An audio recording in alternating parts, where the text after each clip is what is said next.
Alright, hey, hi, hello, welcome back, Alexandrian Codex. I'll level with you. I didn't want to devote the time today to starting a Vicky 2 series, in truth, because I'm digging into Star Trek Online, and I've been spending way too much time playing that, and I'm kind of enjoying throwing money into that right now. So, I'm probably going to be doing that with the rest of my day, but I wanted to record something. And I'm not streaming because with the Islander series, and if you followed it, which few of you have, God bless those of you who have, it's weird. It's very weird. It has nothing to do with the game. It's just this game has a wonderful capacity to put me in a very meditative headspace and works as a really good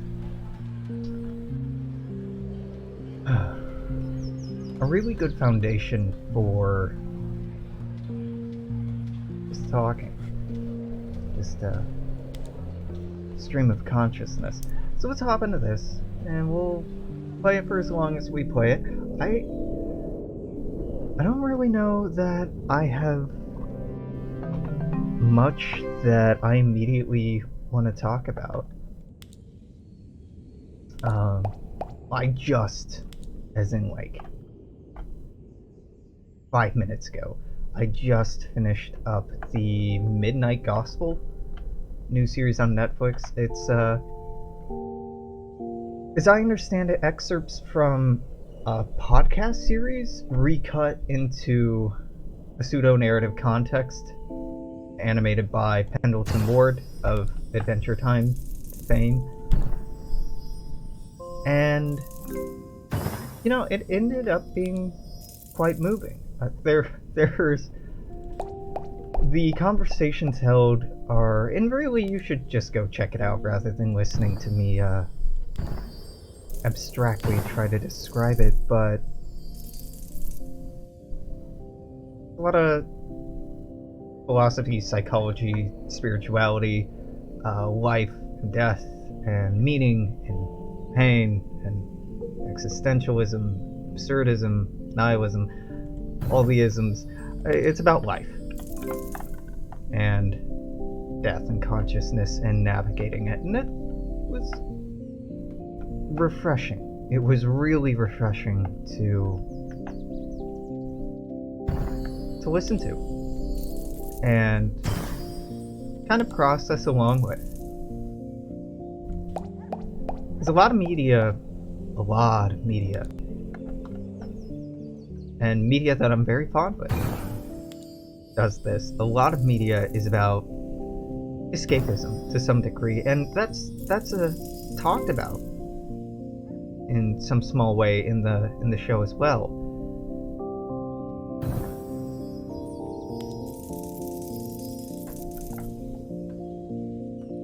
And I don't mean that as a good thing or a bad thing. It's just a thing. Sometimes escapism is vital and necessary and healthy.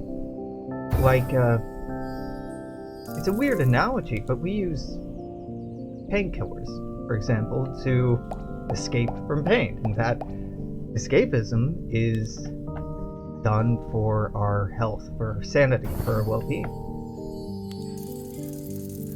I think that the same truth follows when it comes to finding ways to mitigate and process existential pain and psychological pain and emotional pain. That finding ways to process and live with those pains and those discomforts is just as valid, just as important, if not, I might argue, more important.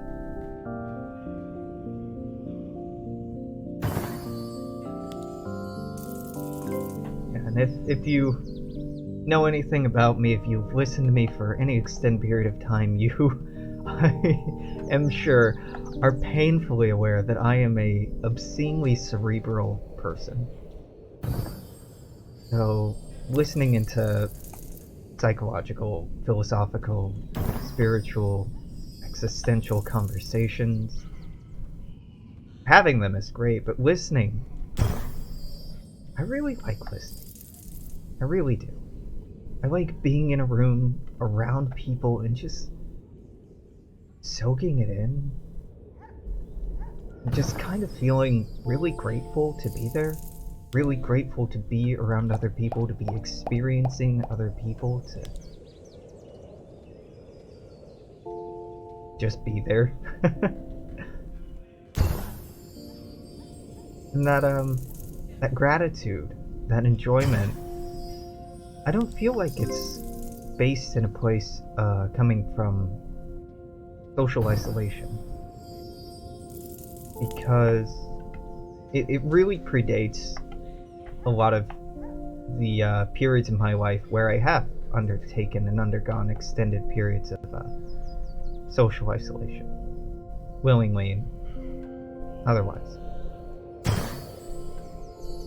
If anything, the more I've been socially isolated, the more I've been keeping to myself, the more I've been wrapped up in myself, in my own head, that gratitude has shifted a lot, and I find myself becoming more bitter and frustrated than when I surround myself with other people.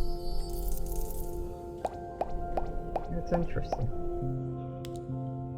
I don't really have a judgment to make about that. I'm sure I could, but I don't want to. So I'm not going to. Yeah, it was very good. There are moments in the show, and it's hard to approach any media without prejudice. It's hard to approach anything without prejudice, really. We human beings have fantastic capacities for anticipation, analysis, prediction. We really like looking at, computer models and statistical models that can try to predict the future in their own ways, right? And we as human beings have, for literally as long as we have written things down, we have desperately been trying to create things outside of ourselves, to divine meaning, to find truth, to predict things. But even before that, even just innately, we have this exceptional capacity to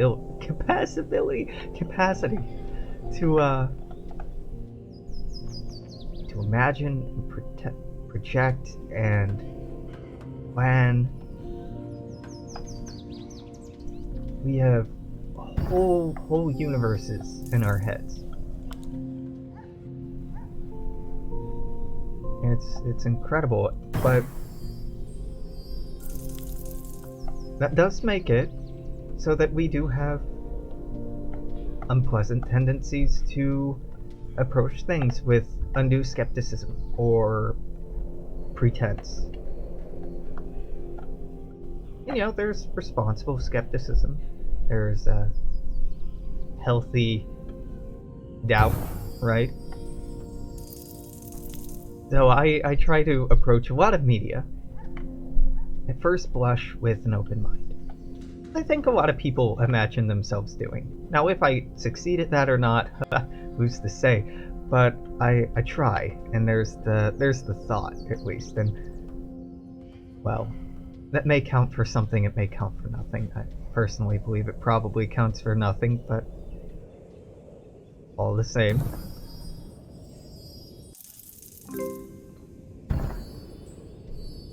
Very good. First episode talks a lot about good drugs, bad drugs. If they're good drugs, if they're bad drugs. If it more has to do with the way that people interface with these chemicals, or the circumstances of that interfacing. There's quite a few episodes that focus on death for prolonged periods. It's quite interesting, really. I don't want to psychoanalyze the show writers and why they highlighted those podcasts or those episodes over others. But it definitely highlights its importance to them. That they wanted to talk about it, that they wanted to focus on it. There's an episode, I think it's episode 3, that the person being interviewed is a practitioner of magic. Which, okay, you do you. But this practitioner, he, I think, is the pronouns that they use.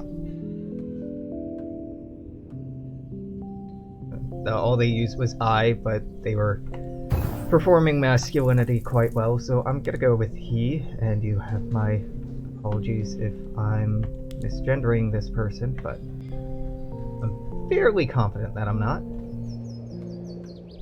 They were talking about their perceived history of magic and trying to differentiate the difference of Buddhism and Hinduism with the teachings of magic from the West. And his understanding and my understanding of the history of magic, of the occult, particularly in the United States, are very different. His is founded in a sort of mysticism that, in my mind, obfuscates a lot of the cultural appropriation, the privilege, the inherent violence of the traditions of magic in the West, in the United States. Particularly, and I'll try to illustrate this point rather than just saying it and moving on. They describe the school of magic, if you will, the message of magic being passed down from Babylonia and then staying in the Middle East until the Knights Templar came along and took it back to Europe. And then the Knights Templar made secret societies, and then those secret societies took it to America. That's definitely a very American way, and a very non-historian way of looking at those traditions, but it's not true at all. The Babylonian traditions, mythologies, myths, practices, spiritual and cultural, astrology, for example, were adopted by the Greeks and the Romans, whole cloth. There were some additions made to it, but by and large, we today, if you are an Aries or Sagittarius, whatever else, Cancer, if you find any validity or value in that, if you have interfaced with that at all, you have interfaced with, at its core, a Babylonian system of belief. And it didn't make its way to Europe or the New World through the Crusades. It absolutely did not. The notion of magic, as we understand it today, lingually, phonetically, comes from the Middle East. And when this person is talking about the Middle East, when he's talking about Mesopotamia, he refers to it as the West, and then backpedals and he's like, well, it's the Middle East, but that's pretty much the West. And there's definitely some, wow, you are a white guy who does not know what the hell he's talking about, and you are just practicing this culturally appropriated thing without any sense or consciousness about the peoples and histories that you've stolen it from. And I assume no malice on the interviewee's part, but I did almost want to stop watching the show at that point, because that's dangerous. That's very, very dangerous to perpetuate those kind of untruths, mistruths, those myths about the origins of things that are strong facets of our culture. If you make it Eurocentric, if you make it white, really, if you make it white when it's not, you lend credence to it's Arianism. It is Arianism. Arianism was, at its core, this belief that all magic, all science, all culture, all progress, all art in human history boiled down to the accomplishments of one super race, one cultural lineage, being the Aryans.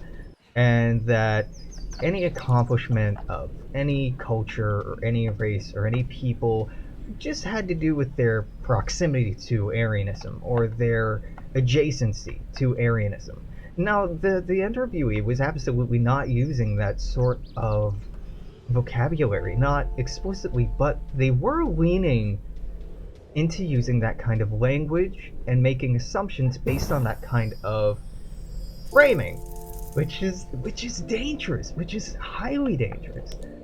And the person in the interview said that they were from Arkansas, and I absolutely believe it. And hey, I was born in Kentucky. I am look at me. I'm obscenely white. I live in the United States. I grew up in Indiana. I'm a fucking Hoosier. I'm not gonna use being from the South or being from the Midwest as oh, of course you're from there. But I'll be honest, when I was watching it, my reaction was, oh, of course he's from there. Because that's very familiar to me. Because that's sort of ignorant intelligence, that ignorant, very sheltered pseudo-academic worldview, it's very familiar to me. It's very close to home. I've been close to that, if not just as opaquely misinformed as that. So this absolutely isn't me punching down. This is me going like, hold on a second. I'm not trying to detract from your beliefs or the validity of your practices in any way, but if we are to talk about the history of magic, if we are to talk about how modern day Wicca or other more mainstream, predominantly English practices of magic are today, we really, really should take a look at their history. And Wicca primarily was made up by a white dude. It was made up by a white English nobleman who, or a member of the aristocracy, I forget his name. He had a lot of time, he had a lot of money, and he read histories of other cultures and other peoples, as you did as a part of your education in the 1800s and the early 20th century, as you should do now. And he took bits and pieces that he liked, and he constructed this mythos, Druidism, Neo-Druidism, about the Druidic faith, about Druidic peoples, historically, that had no material or historical basis in reality. He made it up out of romance and riffing on cultures that had been colonized and subjugated by the English, primarily, other Europeans as well. So when I say that Wicca and modern practices of magic are hugely fundamentally rooted in colonialism and oppression, I don't mean that in practicing it you are actively, intentionally participating in those things, but that the foundation of the faith, the foundation of the model, the history of the thing that you are participating in is based in these things. And unless you are keeping that in mind, and unless you are being mindful of that and appreciative of that and integrating that understanding into your practice and into your teaching about your practice and your God damn it, I forget what it's called when you are a missionary, when you proselytize. There you go. And your proselytizations or descriptions or exaltations. In my mind, you are making a dramatic misstep. A dramatic misstep.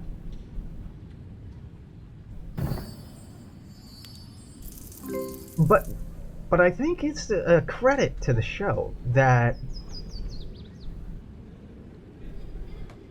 I could even have this sort of thought, have this sort of reaction.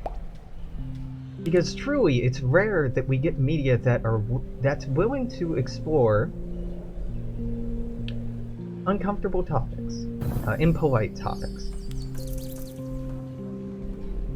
And I don't mean impolite as in like mean or harmful. I mean impolite as in not generally approved for the dinner table, just by common culture. Yeah, magic's history is fascinating. The thing is, I recently in the last year I've done a pretty extensive study on various practices of astrology and astronomy, particularly because I've been working occasionally off and on a side project, a tabletop setting that is kind of World of Darkness-y, in that it's about modern day magic, but what I wanted to imbue into the mechanics and the lore is a well-rounded history and appreciation for what is magic. You know, we have this sentiment that we know what magic is, we have this shared idea of magic, but I wanted to look at narratively what magic has been seen as historically over time, and how that's changed, and how those changes have been impacted by social changes, cultural changes, changes in production and power, and all stuff like that. So I've been doing that as a side project. So this is why I am seemingly so well informed about this. Also because I have been, in my college years, let's say, adjacent to a lot of people saying that they were witches or practicing Wicca, and I would get very frustrated and be like, no, you're not a fucking witch. Wicca doesn't go back hundreds of years. This isn't some unbroken matriarchal line that goes back to, you know, your foremothers in the dark forests of Europe practicing forbidden magic, or druids up in the misty, unconquered British Isles before Roman rule. No. What your practice and the language you're using goes back to is a white guy in the late 1800s who ripped off cultures and made up something new, and then pretended like it existed historically, and created this myth.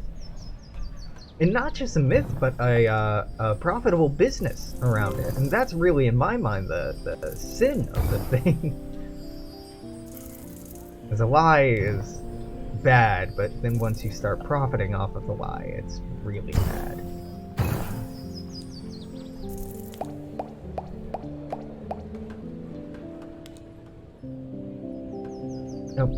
If you find value in a belief, in a practice, if it makes life easier, and it's not hurting anyone, then I don't take any issue with it. But I do take issue with proclamations that something has a historical basis when it doesn't. I do take issue with fabricated history, with lies, essentially, because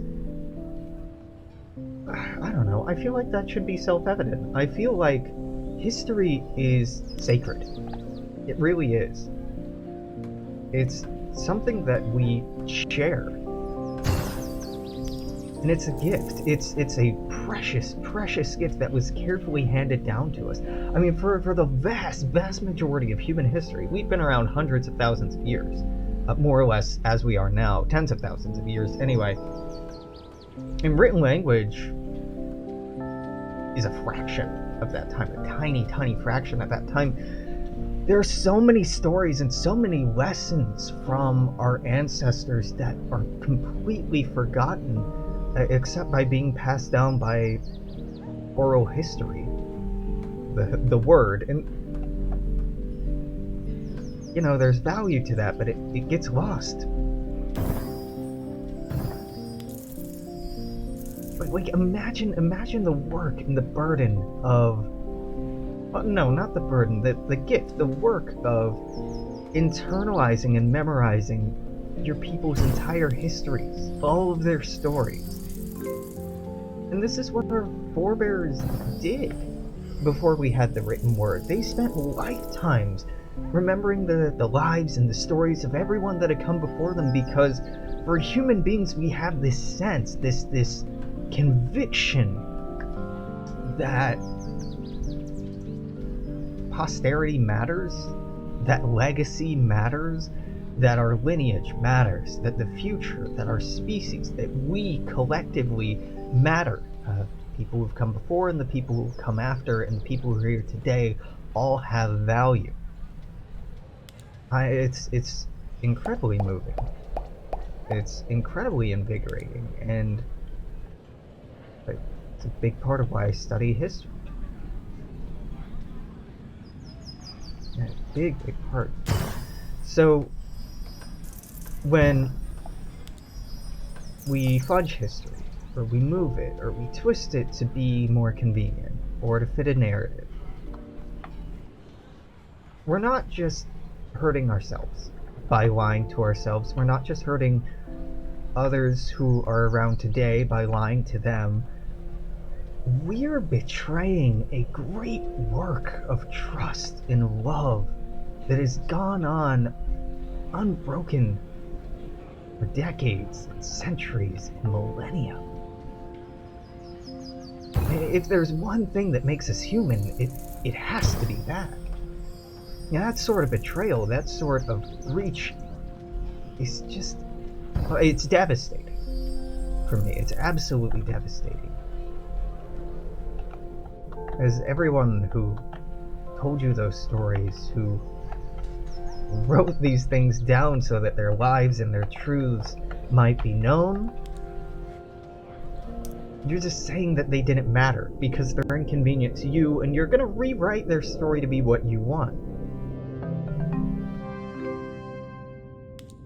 And we're all, to some extent, guilty of this. This is, again, why history is such an important field. Because we have got to catch ourselves when we do it. We've got to self-correct. We've got to preserve these stories and these truths and these histories.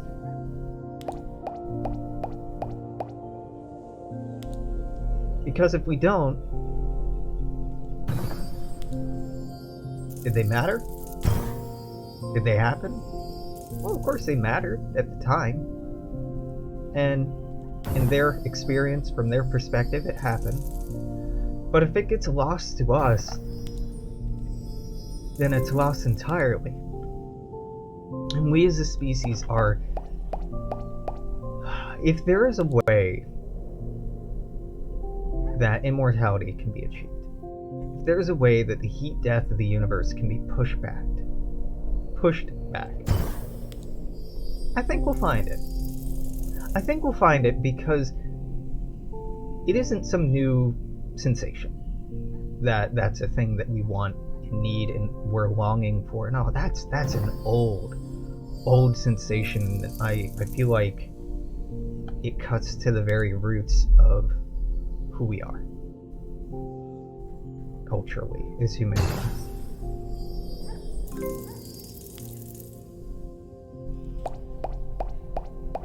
With that aside,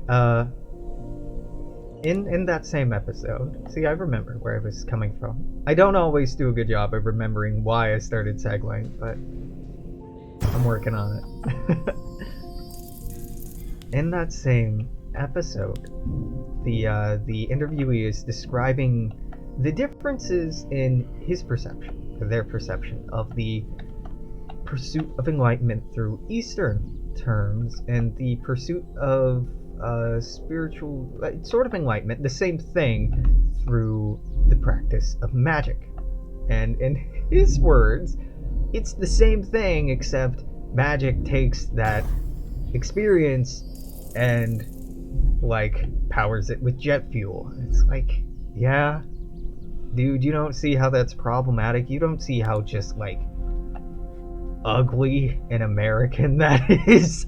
Like, hey, here's this entire thing that's about life is pain and suffering, and that is an irrevocable truth of the universe.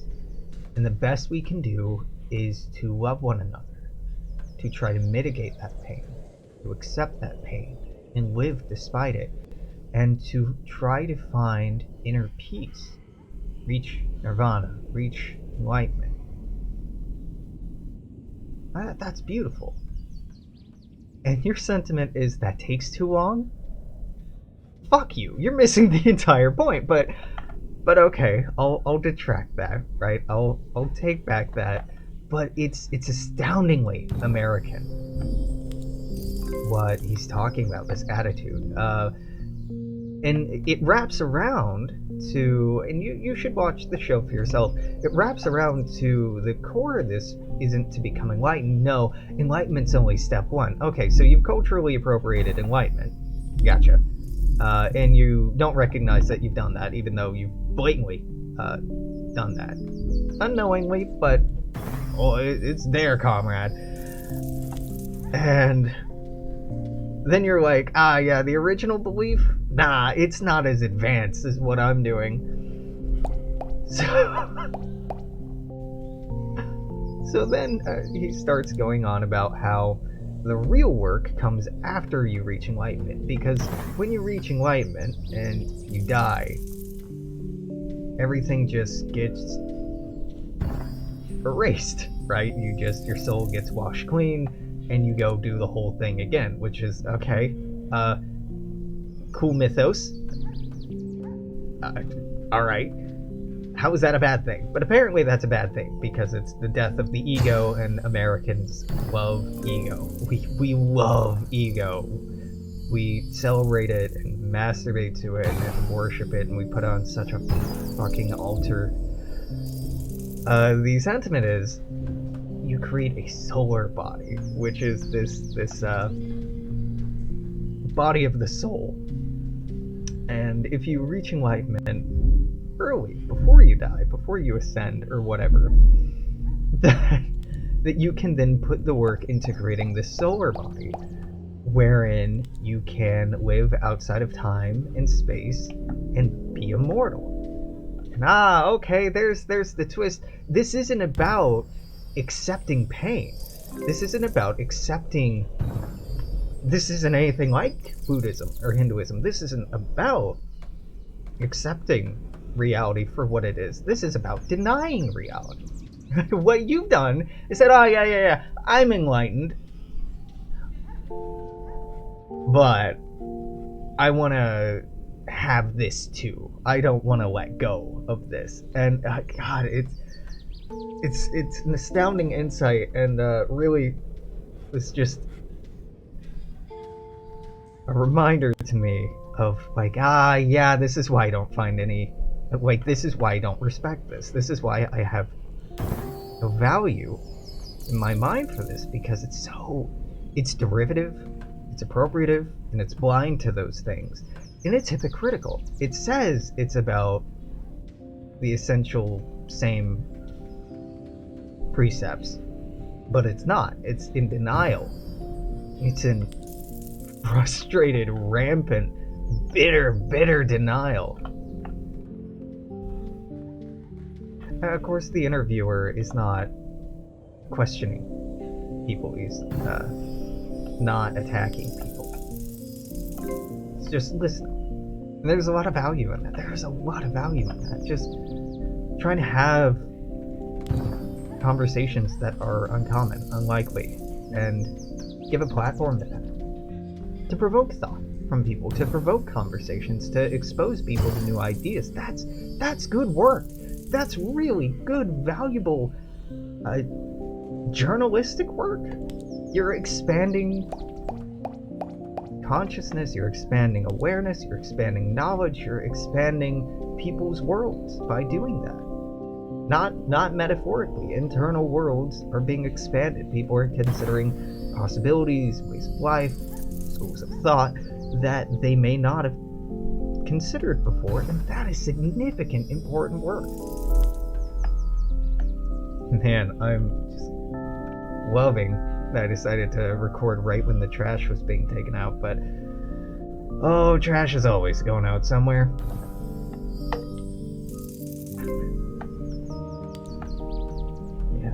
Yeah. So that episode 3, I think, I pushed back on a lot of things.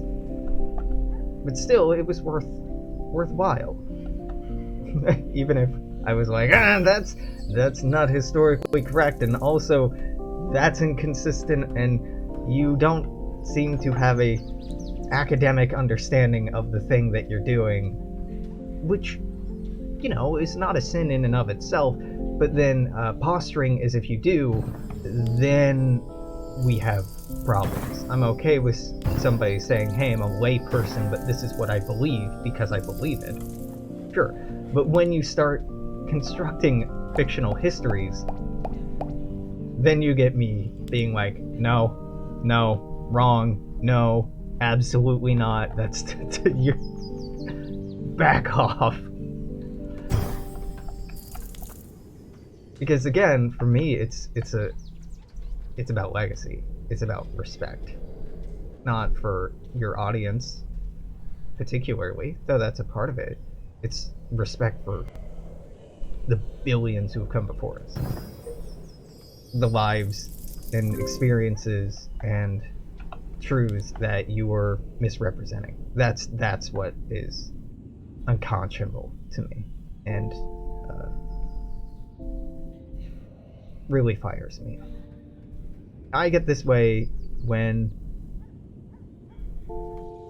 Americans misrepresent their history, when people misrepresent really religions, anything else.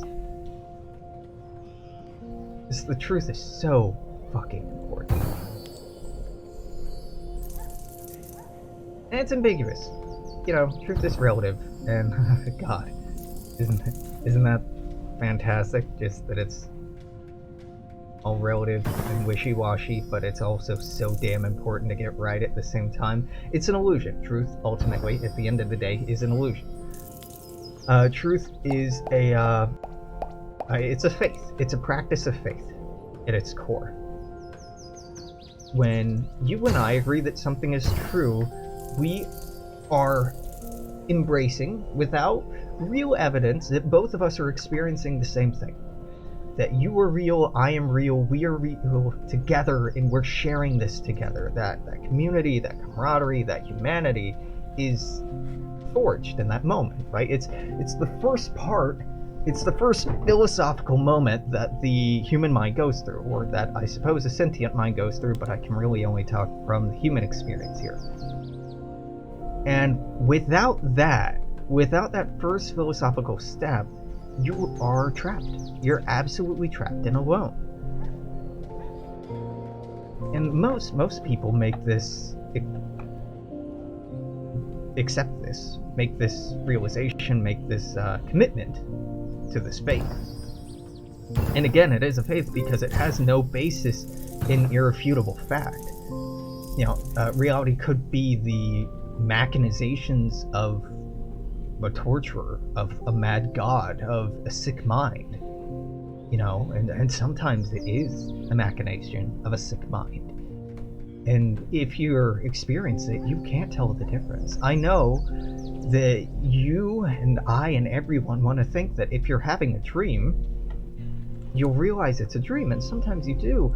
And if you're hallucinating, you'll realize that you're hallucinating. Sometimes you do.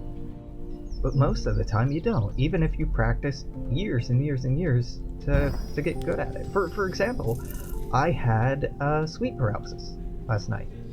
Now, I've gone on and on about how long I practiced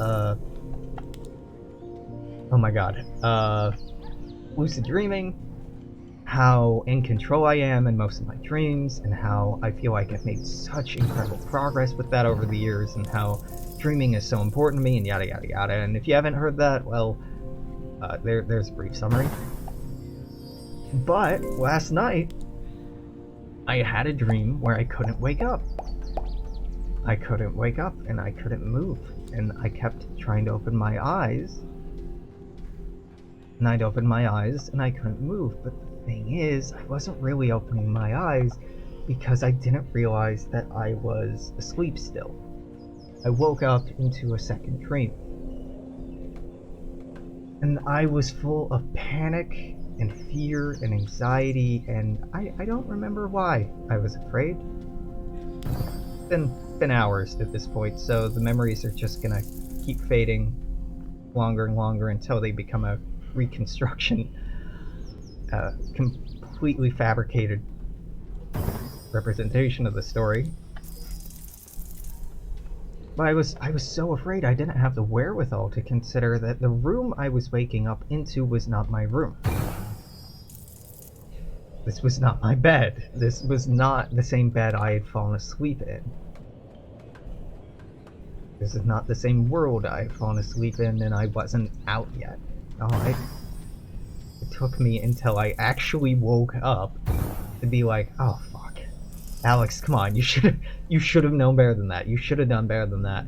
Like, I should have realized that I wasn't actually waking up. But like, oh, of course that's why it wasn't working. I wasn't actually doing it.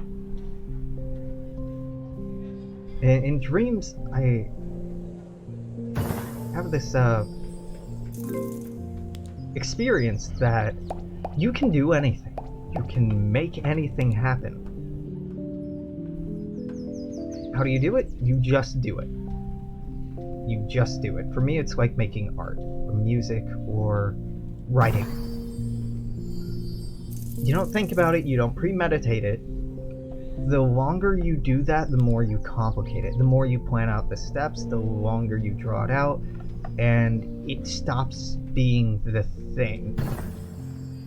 If that makes sense. Like, if I told you to close your eyes, you just close your eyes, right? Or if you wanted to close your eyes, you just close your eyes. You don't think about, okay, so this muscle needs to activate in this way to do this thing, or if I reach out, grab my tea. I wasn't thinking about, wow, that is out of focus. Look at that. I hate this webcam. I don't think about every single muscular fiber that's tightening or loosening. I don't think about the joints turning and what way that they're turning unless I'm like really hyper focused on that. And in dreaming, it's the same way. It's, for me at least, it's exactly the same way. If you just have that brief moment of do this is happening, it happens. But keep in mind, it's you at the wheel. It's all of you at the wheel of the dream. Not just your conscious mind, but your non-conscious, and unconscious, and subconscious are also at the wheel. So if you feel afraid, and the worst possible thing that it could be enters your mind, that is now reality. Not because you necessarily want it to be reality, but because that is just true. That is the first impulse, the first conceptualization of reality that entered your mind. Your amygdala, your lizard brain is like, panic! And so that's what you're gonna do. That's the first thing that clicks on. Now a big part to countering that is being aware of that. Is recognizing, oh fuck, this is happening. You know, taking a moment, taking a breath. It's hard to take a breath when you're in a dream because it's not your real body, if you're even in a body, or if that body's yours, but you take a moment, right? Because time is generally something that exists.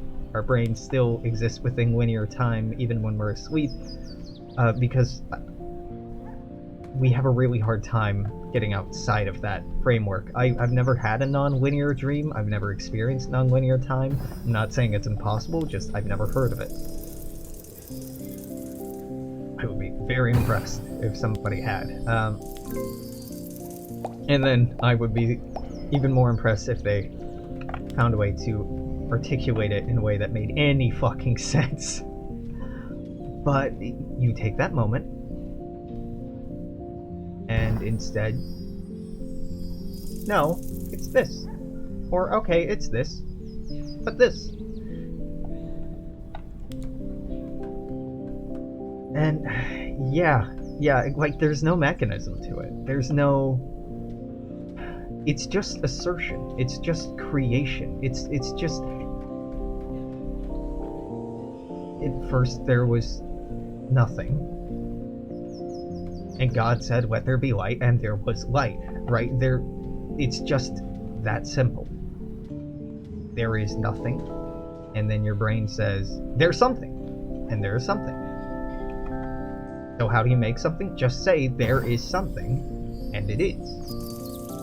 In dreams, I'm not saying in reality. Some people talk about manifesting your truth, or manifesting things, dream boards, stuff like that, and that's a bit metaphysical for me, but I can understand the philosophical underpinnings of it, and I don't mean to demean or diminish it, just it doesn't ring true for me, but it is heartwarming to see how inspired and how much hope and motivation it can give people. It genuinely is. I, again, do not mean that in a diminutive way.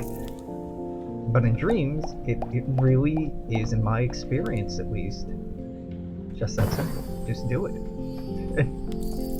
I know it's the worst fucking advice.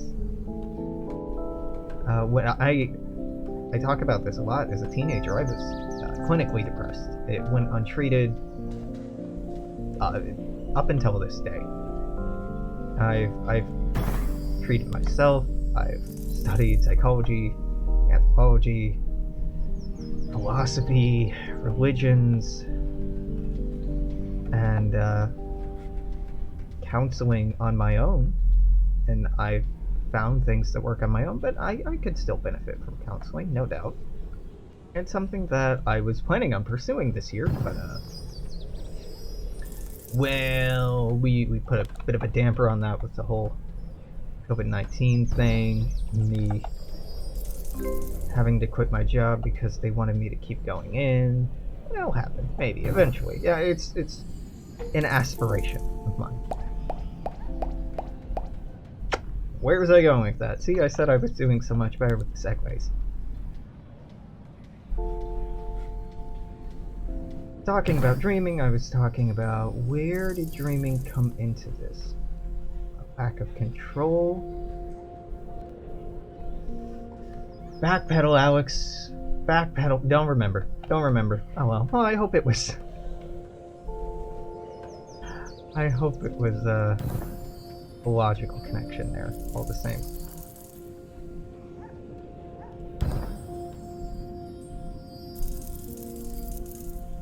There's God, there's some incredible imagery in a lot of, oh my god, I forget, Pendleton Ward famed for you know, Adventure Time, animates the show, and there is some amazing, fantastic imagery that they just, everyone's they now unless otherwise explicitly stated. I really wish that were the default in English. It'd be so much less offensive. It's so much easier for people who use they to navigate.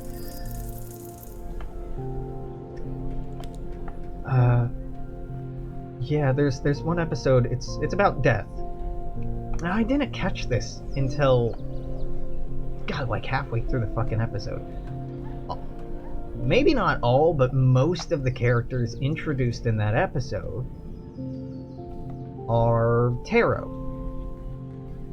And it felt so fucking obvious once I realized that, like, oh, right. Yeah, death is a tarot card, and that's the Emperor, and those are the lovers, and that's the devil, and that's the, they even say, who's that? Oh, that's Judgment. I'm like, huh, interesting. It looks like Judgment from a tarot card. Just right over my fucking head.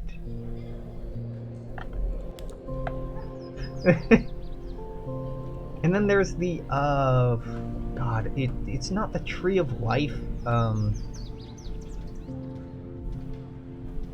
let's see if I can remember what it is. There's some other, it's not a quick out, but there's some other really good symbolism that is just put into the show, never explained or referred to by dialogue, but if you have a history, if you have a background in studying spirituality and studying psychology and studying I don't want to say the occult because that makes it seem so weird, but you know, that sort of thing. There's a lot. It's very intelligently done. It's very well done.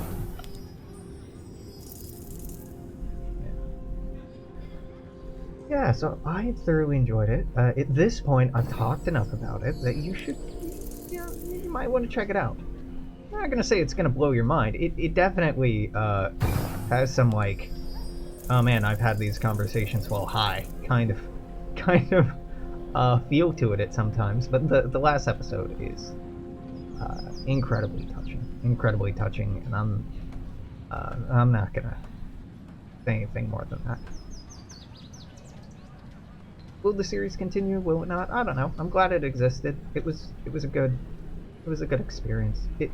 It was really nice, actually.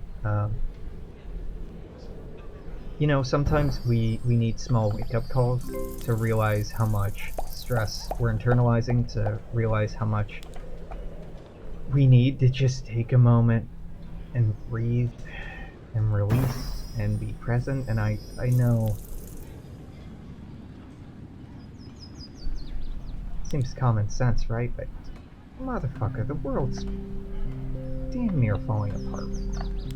It's bad. It's tens of thousands of people are dying and have died. I think hundreds of thousands worldwide. And we have people protesting to make us more vulnerable, to let more people die. The people in power who've been put in place to make decisions in times of crisis are failing to do so horribly. And when they are making decisions, those decisions have largely benefited a privileged few more so than anyone else.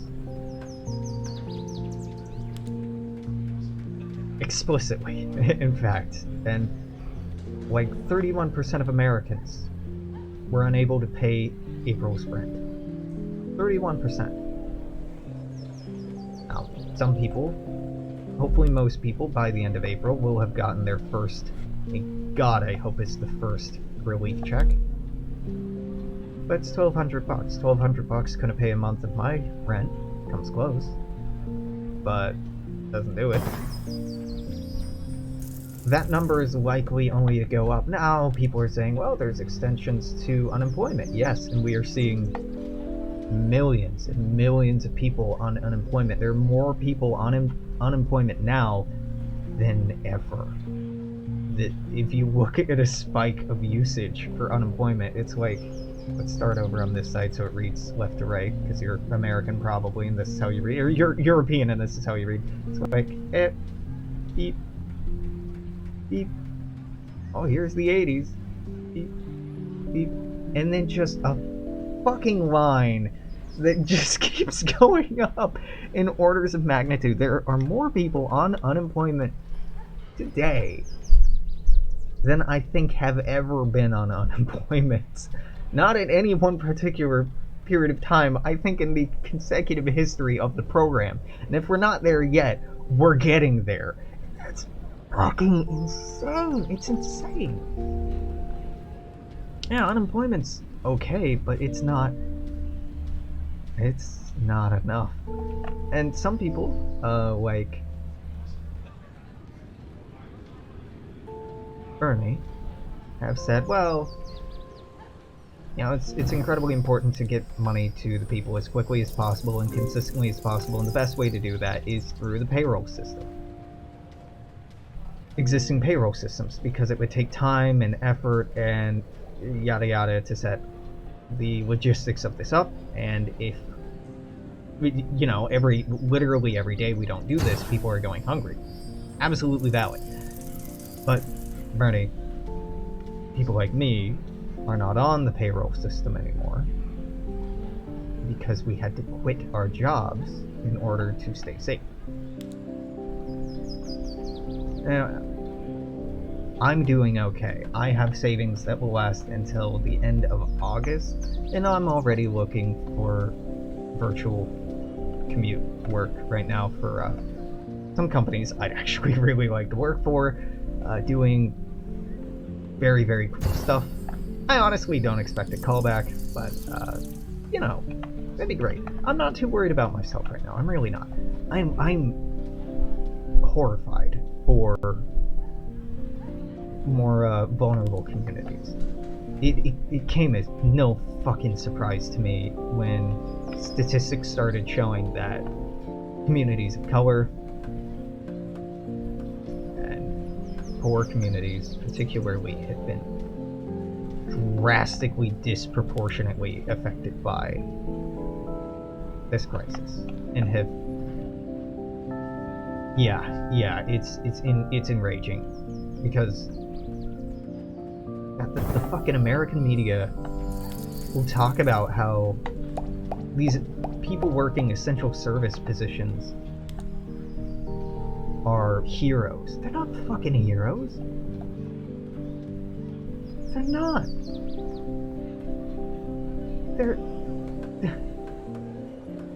They're held captive.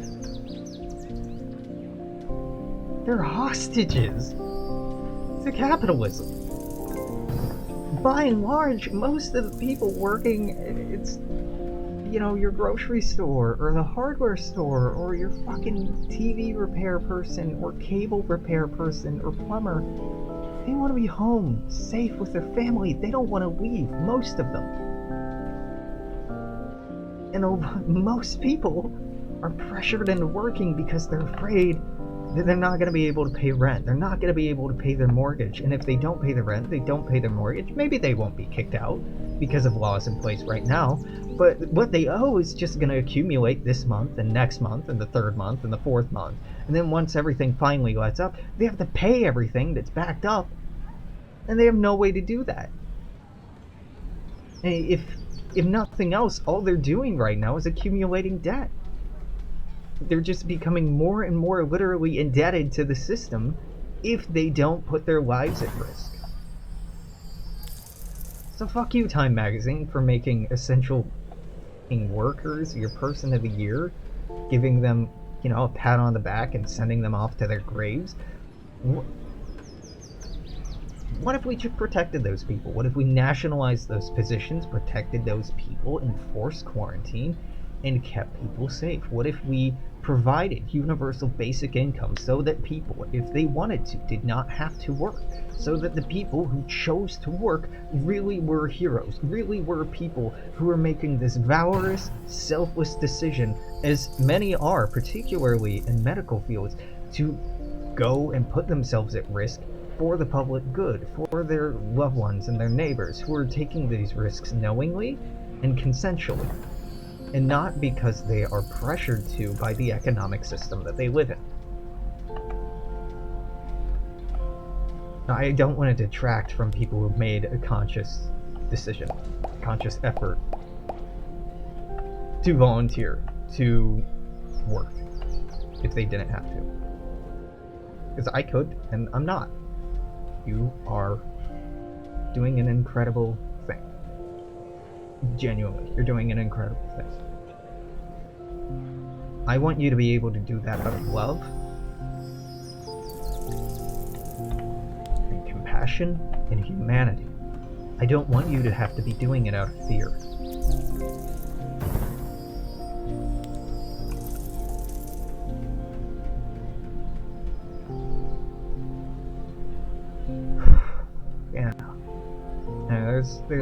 I've been filled with so much anger in the last few weeks, really. So much anger. I've been trying to accept it and embrace it and process it and give it its space, and it's taken a lot of energy out of me. It's taken a lot of social energy, creative energy out of me. I've been really grateful for the opportunities when I have had the wherewithal to stream or to play games with friends. I've recently, in the last couple of weeks, started playing a Roll20 D&D campaign. It's just out of a book with some friends back in Indiana, my old D&D group that I had there, and it's been, oh my god, that's been a gift. That's truly been a gift. So hey. If you're one of the fucking 7 people I play with there, thank you. Absolutely thank you. It's been huge. It really has. It's re-inspired me creative in a lot of ways. I'm working on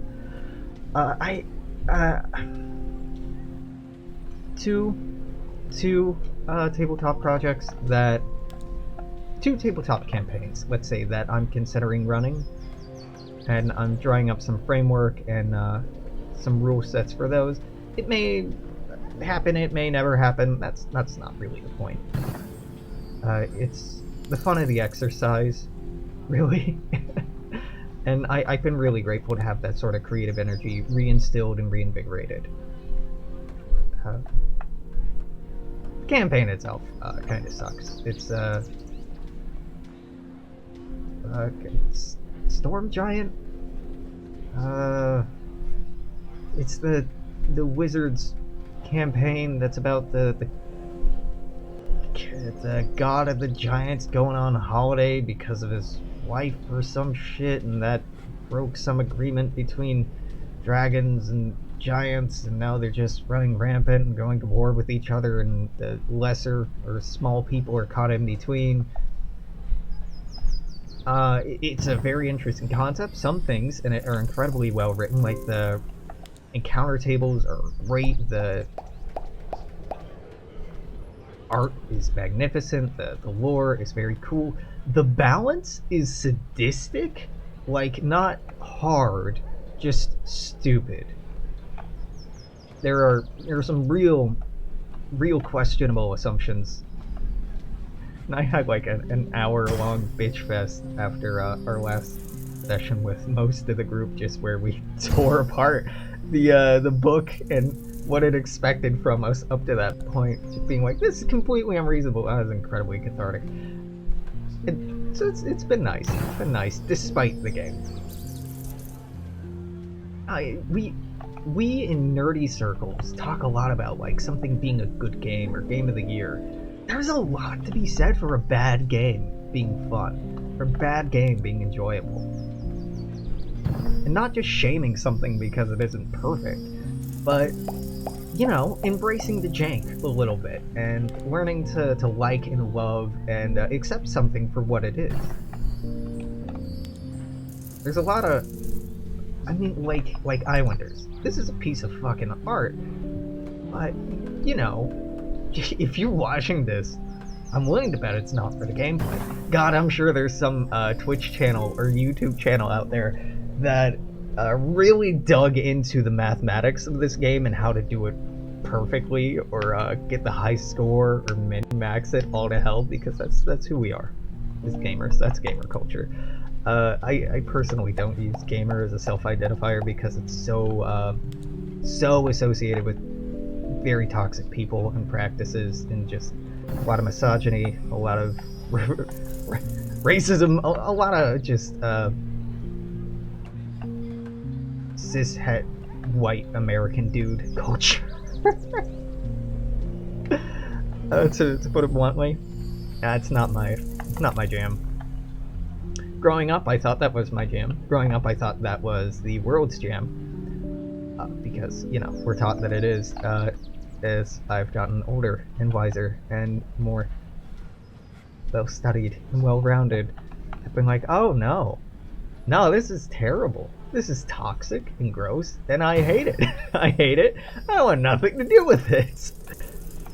And it's been so freeing to be able to learn that and accept that, and start building something new and start looking towards alternatives.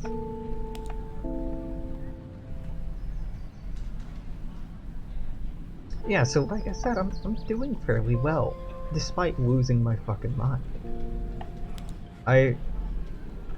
Oh boy, yeah, the first Biden political attack ad against Trump was just like blisteringly xenophobic, not xenophobic, but xenophobic, S-I-N-O phobic, though also xenophobic with an X. Just incredibly racist, and like, COVID-19's because of China. and Trump's too soft on China. Like, yeah, okay, that's who I want to elect. Somebody who doesn't respond to, like, let's come together, let's make a plan, let's make a better society for humanity. No, the first thing you come out of the gates with is, I'd be harder on China. I don't want that. Fuck you. I want you to be harder on corporations. I want you to be harder on the people payrolling you. I want you to be harder on the people who are profiting off of this crisis, who, have profited off of the defunding of public organizations. I want you to be hard on, the political establishment.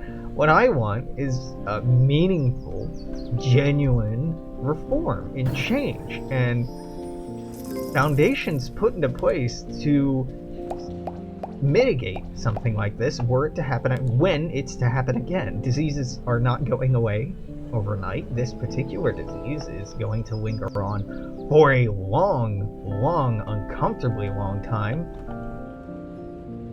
That's what we should be talking about. We should be talking about how we're going to help every American create a basic standard of living that no one can fall under, just destroy poverty, destroy homelessness, guarantee people's right to housing. And sure, if you're gonna be all trolly libertarian about it and be like, but how are you gonna pay for it? Motherfucker, how did we pay for the bailout of the economy that we really didn't need? How did we just bail out Wall Street? We couldn't afford that, but we did it. Money's fake, motherfucker. Everything's dead. The value of the dollar isn't that it's worth any amount of gold. That day has come and gone. The amount of a dollar is what it represents in debt of the national power to uphold the value of that thing through force of arms, through political force, through economic force, through whatever force necessary. That's the value of the dollar, not any specific material basis. So you can print more money. You can defund other agencies. You can make it out of thin air. And we have been doing that. We've just been redistributing it to the wealthiest and the owning class. Because there's this perpetuated myth that trickle-down economics works. And it works for the people who are having champagne poured in their glass. But the glasses underneath it are not being filled with champagne because the motherfucker at the top has a straw in the glass. It's just drinking away at that champagne and siphoning it into bottles of their own, so it's never making it all the way down. It's just going into storage rather than being put into use. Yeah, a terrible attack ad. Absolutely astounding. Definitely shows Biden's character. If he could coherently talk. I mean, making fun of Biden, and this is. God bless you, Bernie. You're too good for this world. You should have been doing this. Your campaign should have been attacking Biden. I know Democrats and liberals and the left like to pretend that we're above that. We're not, and we shouldn't be. We shouldn't front that we are smarter or more cultured or more enlightened than our brothers and sisters who are on the right, because we're not. We are not. If someone is shitty, if someone is racist, if someone has a history of sexual assault, if someone has a history of touching kids in weirdly inappropriate ways that isn't quite sexual but is like deeply disturbing, if somebody has gaffes repeatedly in public on the campaign trail where they say things that make absolutely no sense, have non sequiturs and segues that go nowhere, if they walk off camera during a recording while still speaking, there are so many signs that Biden is undergoing mental decline. That does not detract from his humanity. That does not detract from his worth. That should not detract from the kind of life he's guaranteed, the protections that he should have. Absolutely not. But it should remove him as a candidate for the most powerful political office on the planet. Obviously. Just obviously. Like, oh no, Bernie had a heart attack. Yeah, Biden's had several strokes. A heart attack affects something in in here. A stroke affects this. This is pretty important too. Probably more important in that office. Like, he's the unity candidate, is he? Because he's polling at like 35%. And Trump's at 54. And I'm laughing because you have to. You have to. I had a Hopi teacher, instructor in college. Very briefly, I think I failed their course because I don't know. I don't have a good reason. I have reasons, but they're not good. But I didn't really enjoy the class, to be honest. It conflicted a lot. It's a segue. He talked a lot about his history, his personal history with racism in the United States, his family's history with racism in the United States, and he passed down some of the stories that had come from his direct parents, his grandparents, and they're horrible, right? They're inhumane. They're absolutely terrible. And he laughed. He always would make a joke or laugh at the end. And if you've studied psychology at all, if you are a purveyor of the human condition, this should come of no surprise. Comedy and humor is a strong coping mechanism. He said, well, you have to laugh or you'll cry. It's one or the other. And I don't feel like crying right now, so I'm laughing. And that's why I'm laughing today. It's the same sort of sentiment. Things are absolutely fucked. But you assholes in the Democratic National Convention and the centrists in the party of the Democrats, really Democrats as a whole, because I am a socialist, I am not a Democrat. You were warned that this exact same thing would happen. The Sanders campaign, its followers and proponents were like, hey, we're going easy on Biden. And you should be aware that if this goes to the general election, Trump will not. Well, Trump countered that first attack ad with another one that didn't have any scare text on it. It didn't have any ominous background music meant to emotionally manipulate it. It didn't feel fake and political and mainstream DC like Biden's did. It didn't feel classic at all. It felt like a fucking meme, because it was.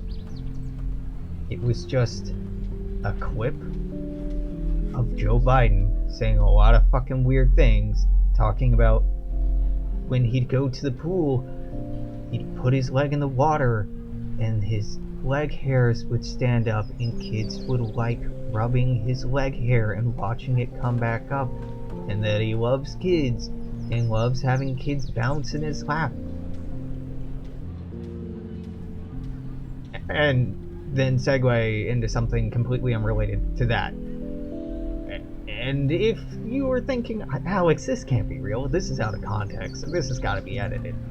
No. This was real. Biden really goes on these weird segues that don't have anything to do with anything and are like real fucking creepy. All Trump supporters had to do was do that and have a reaction gif basically to it, where everybody, it's a room full of African American men, and they all turn to this person who's had Obama's face superimposed over his, and Obama's reaction is like, what? But the truth is, that's how we are all reacting. That's how the vast majority on the left are reacting to the nomination, to Obama insisting on Biden being the nominee. It's like, what the fuck are you doing? This asshole? Trump was afraid of Sanders. Trump was afraid of Sanders in 2016. He has been on the record of saying he didn't want to run against him. He was on the record saying he'd rather run against Hillary, that he thought he could beat Hillary, but that he wasn't sure if he could beat Sanders. And he said the same damn thing in 2020 about Biden.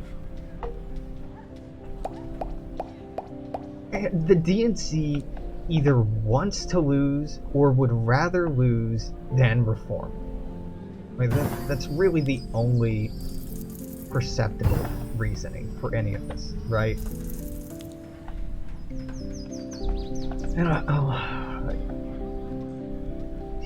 okay, I was about to say I'll stop, but I'll go a little further and then I'll try to wind this back a little bit, because we were having such a positive episode of this before it got political. But this is reflective of why I was talking about that. I've been really, really angry lately, and I'm trying to demonstrate how and illustrate why and relay what's been making me angry and frustrated and feel hopeless. Because it gives context to what I've been saying, what I've been talking about, and what I've been struggling with, because I know a lot of people are struggling with this. Very many good friends of mine, even people who are relative strangers to me that I've just kind of known for a long time, some have come out of the woodwork in like amazing ways and been like, hey, you've motivated me to sign up with the DSA and become a democratic socialist for real. Or, hey, I really appreciate you posting about this stuff and talking about this stuff. It's helped me feel less alone, and I really appreciate the solidarity. And that's been fucking invigorating, because no, this shit's terrible. This shit's terrible. That the nomination was fixed from the start. It's been gamed and political machine to hell. It's been incredibly manipulated state by state, on a national level. And is that a crime? No, it actually isn't a crime, because the Democratic National Convention is under no legal obligation to go with the popular vote winner to the person who gets the most nominees. This is a system that a private organization has put into place to lend validity to their decision-making process and to garner democratic popular support for their candidate, because they have the appearance of having a democratic nomination and having, picking the candidate that the American people want. In truth, it's never been that. In truth, it's always been about providing someone the American people will accept, but someone that will benefit the party members, someone that will benefit the party bankrollers, someone that will benefit the people that they are actually there to represent, which are their investors, which are the people that provide their livelihoods, because senators and representatives are not paid that well. They're paid better than I am, better than I might ever be. But they're not becoming rich off of that. They're becoming rich because corruption is by and large the rule of the land in Washington. And in politics generally. It's a self-sustaining mechanism. I'm not saying it's unintelligent, because clearly it's very intelligent. It's very clever, but it's also agonizing and just incredibly obvious that we live in a plutocracy. If you want to be polite about it, a plutocratic society is wherein voting rights and representation are only guaranteed based upon wealth, and as proportional to the wealth that you hold.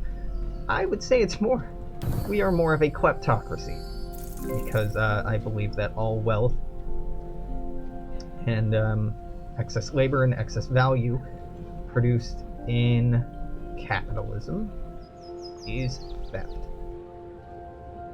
That profit is invariably, irrevocably rooted in theft, manipulation, and violence, and that it can't be divorced from those things without serious restructuring. So that's why I say kleptocracy. A kleptocracy being a rule by thief, or a rule by thieves, rather than a rule by wealth. If you are a Marxist, they are the same thing. If you are a socialist, they, maybe you're a little bit kinder to it, but even fucking, yeah. The amount of people who say that they're capitalists, but have no idea what the fuck capitalism is, really, is just, it's annoying. It's not astounding, but it's incredibly annoying. Go read Adam Smith. Go read Adam Smith, and read when Adam Smith is talking about primitive accumulation, and is that what he calls it, primitive accumulation? When he's talking about the historical basis for wealth inequality. Basically, it's this incredibly asinine argument that, well, the rich got rich because they were smarter, and other people were lazy. That's it.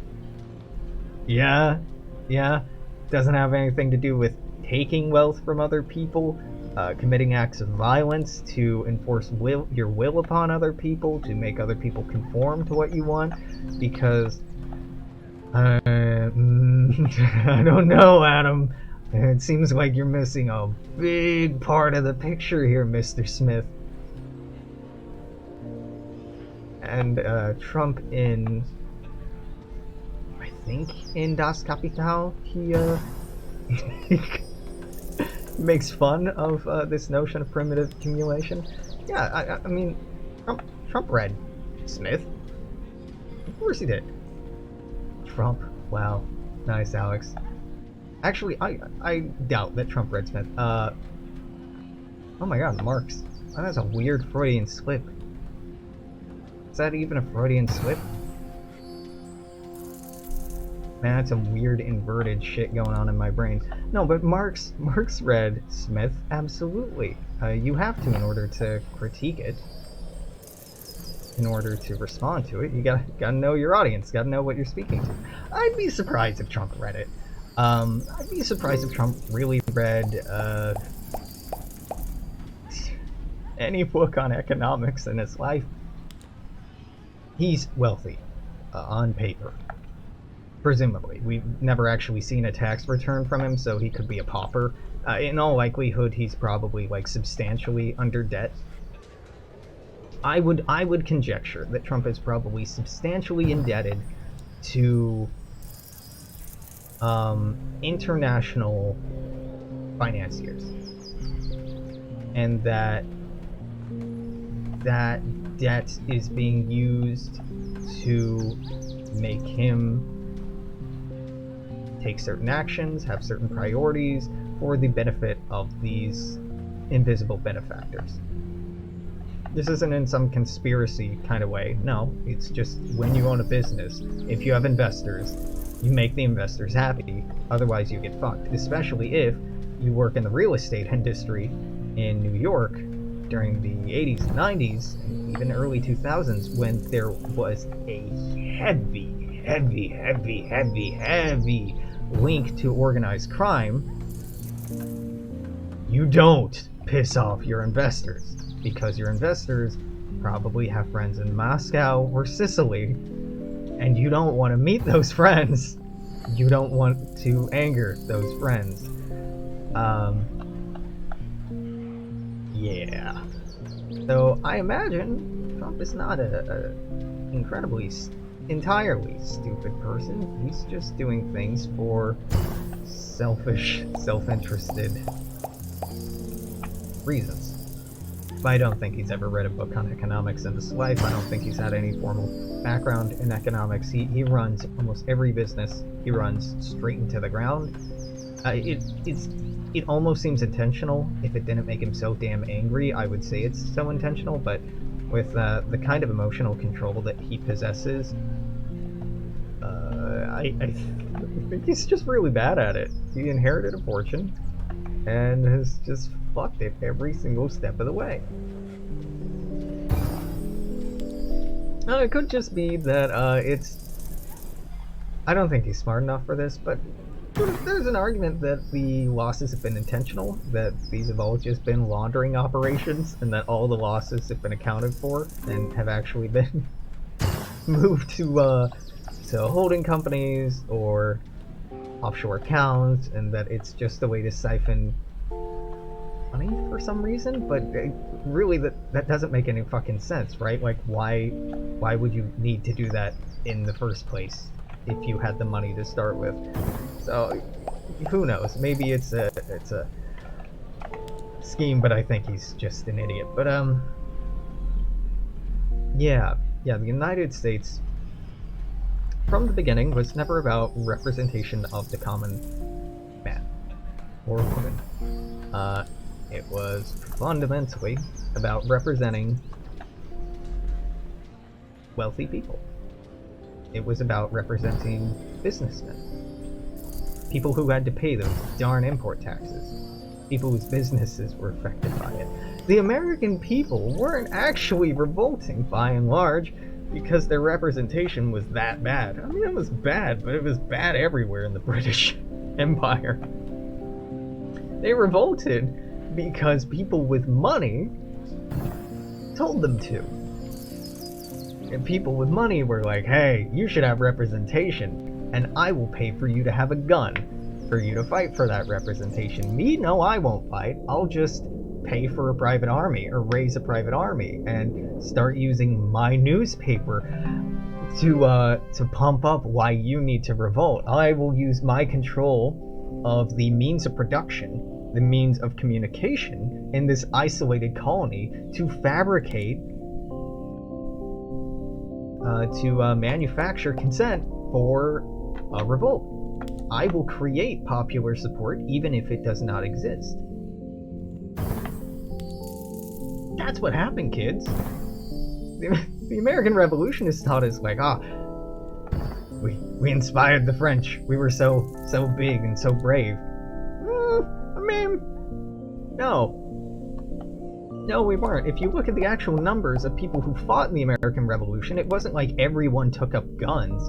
The vast majority of people kept living their lives the exact same way. The American Revolution was an insurgency for the longest time. For the vast majority of its fight against the British. And it was a losing fight, too. It wasn't until we were backed by a foreign power in order for that foreign power to gain. It wasn't until France backed us that we actually started to make serious momentum. France only backed us because it would fuck over Britain and benefit France's position in the colonies and in Europe. It's just, yeah, it's not this thing you should be patriotic about. It really isn't. Like, yeah, that's right.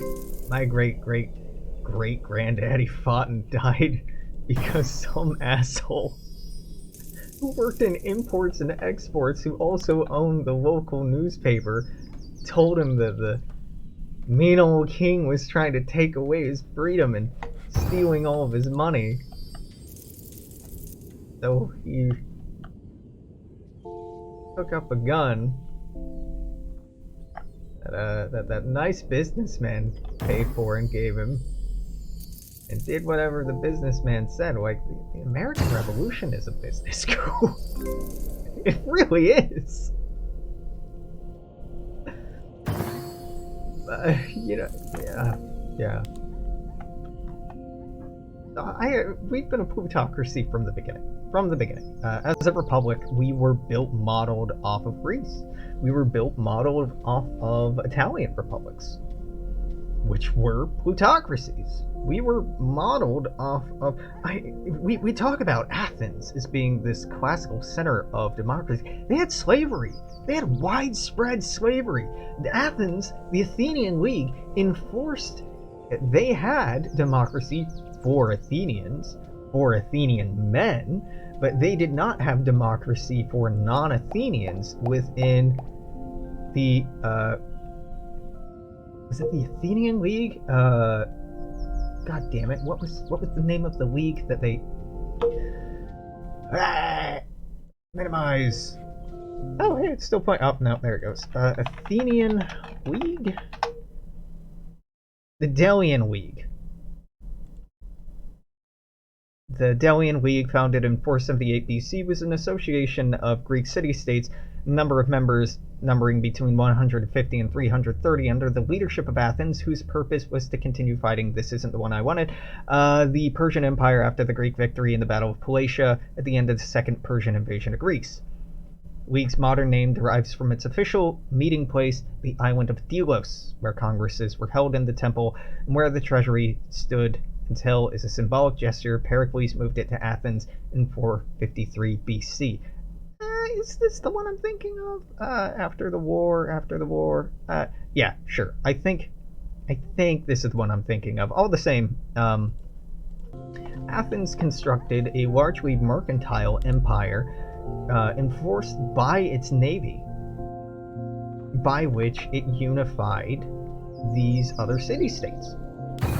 And it continued to enforce control and protect its democracy, i.e. its business interest, with this navy, with this military force. The United States was based off of this model, and you can see it today in our politics, in our geopolitical position. We use our navy and our air force and our forces to another extent as a means to project power in order to concentrate wealth within our cities, within our great city on the hill, suck in wealth from everywhere else, and beat down resistance any time it pops up. We're an empire. We were built in that model. So it is no failure of the American political system, and this is what's so important to understand.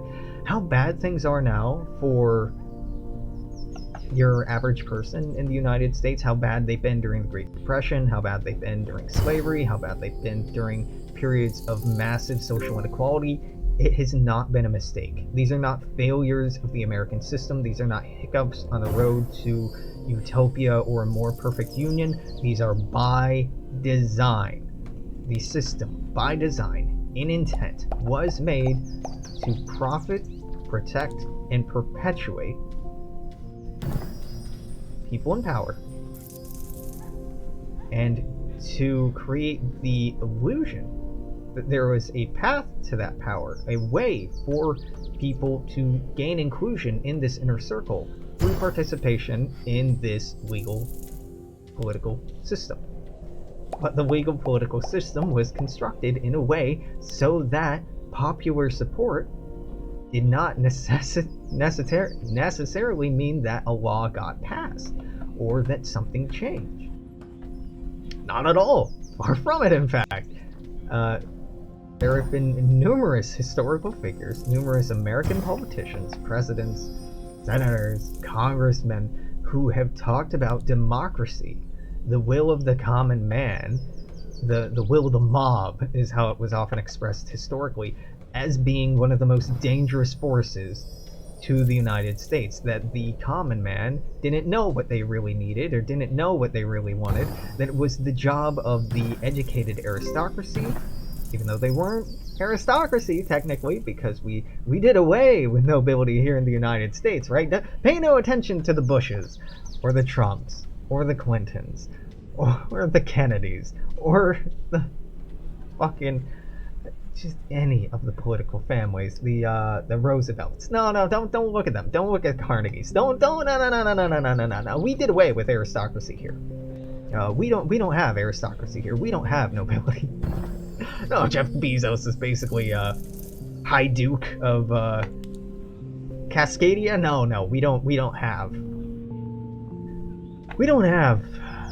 nobility here. We're America. We're free. We're a democracy. But we're not a democracy. We're a democratic republic. And by that, I mean we're a republic, because you can read the arguments between the founding fathers about why we should be a republic and not a democracy, and just read them decrying democracy as being a horrible mistake, and the people not being at a point where they could be trusted with it.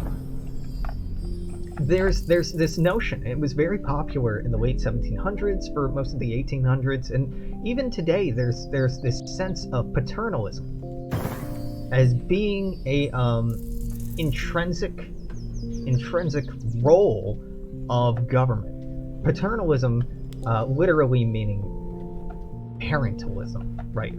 Being parented. Particularly, it's gendered masculine, so it's being the father of the people, which is the way that the American president has been perpetuated.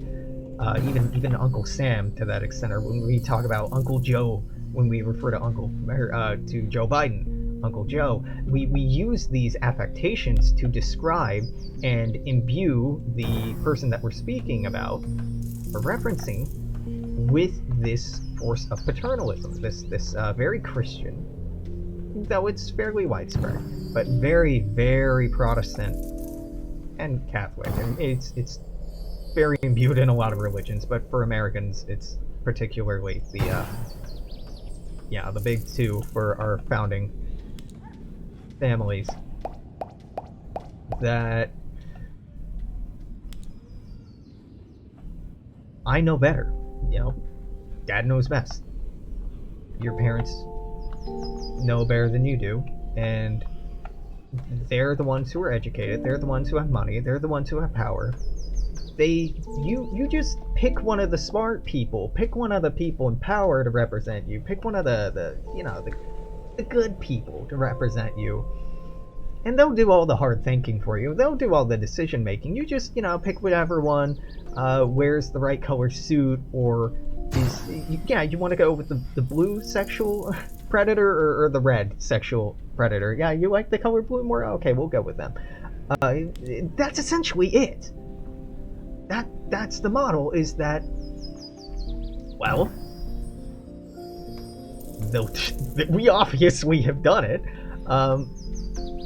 It fucking works. You just say, like, hey, no, this person's more qualified than you to decide how you should live your life or the laws that you should follow. And it isn't intentionally, philosophically, psychologically, it didn't even occur to a lot of the people making these arguments that it might be misleading. Their entire intention was they genuinely thought that they knew better.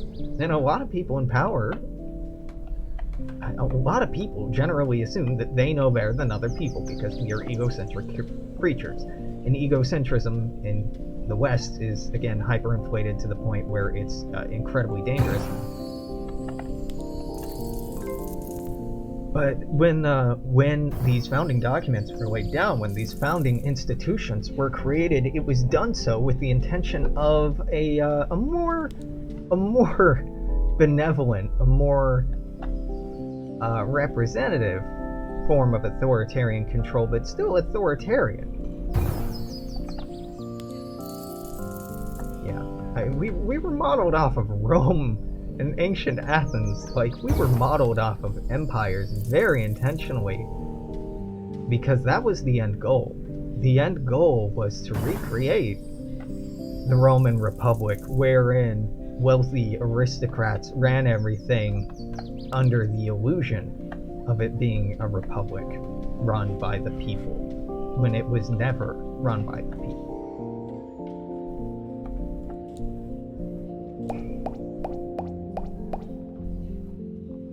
So what?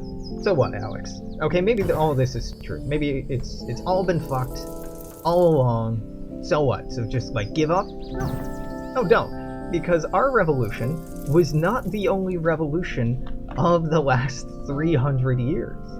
Our revolution, or the idea of the American Revolution, particularly ideas are important, the idea of the American Revolution inspired real revolutions in other places. We look at the French Revolution, we talk about the French Revolution being a failure. How many people died needlessly, unnecessarily, all of the unnecessary death that came with it, the purges. We look at the rise of the Soviet Union, and we look at all of the death associated with that. We look at all of the purges associated with that.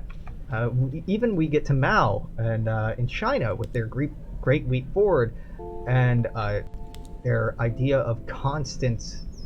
God, I forget what it is in Chinese. The constant revolution that came after that. This notion that we'll have a revolution, and then we'll have a revolution on those ideas, and we'll upend those ideas, and we'll upend those ideas. It's this imaginary ladder, if you will, of constantly reimagining and reforming society.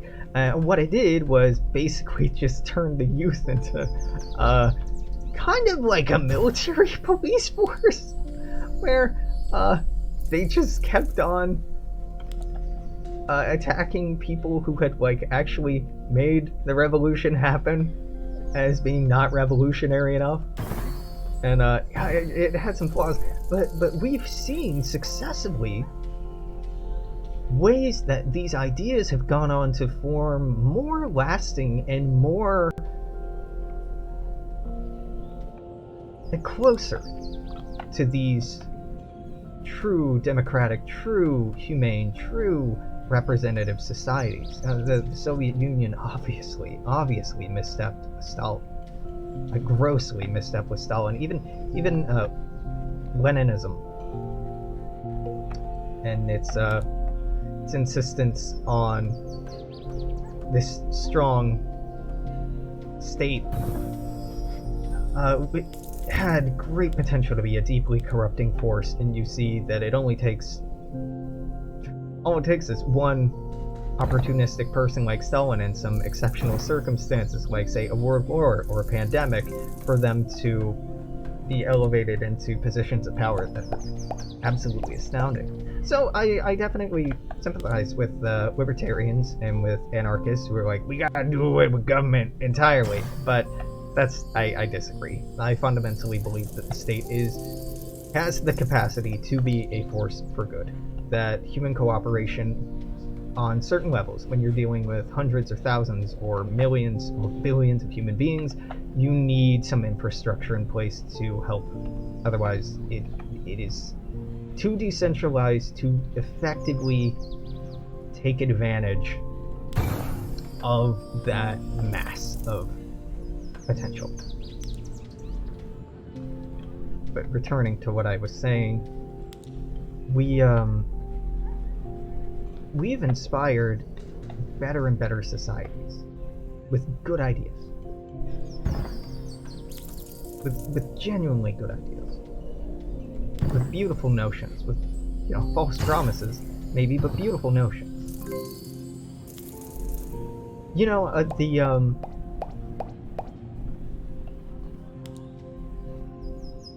The Viet Cong, do you know why they revolted? I mean, a lot of reasons, but their founding documents, their founding arguments were based off of the American Declaration of Independence, word for word.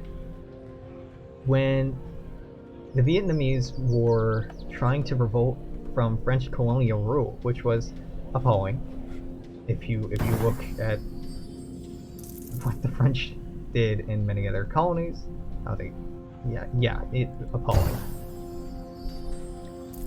The Vietnamese reached out to the United States first, looking for support, because here was this idea, this beacon of democracy, of prosperity, of hope, of a more perfect union, of a more perfect society, of a better society. They challenged the lie, essentially. They gave us the opportunity to be the people that we said that we were and help out people who needed freedom from tyranny. They gave us that opportunity.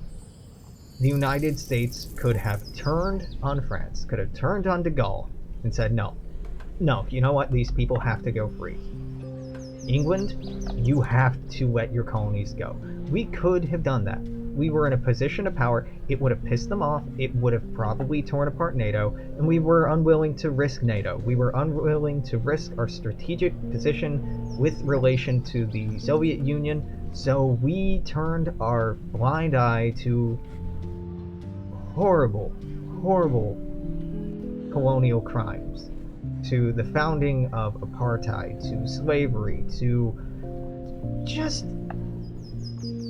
all of the worst crimes that the United Kingdom performed in the United States.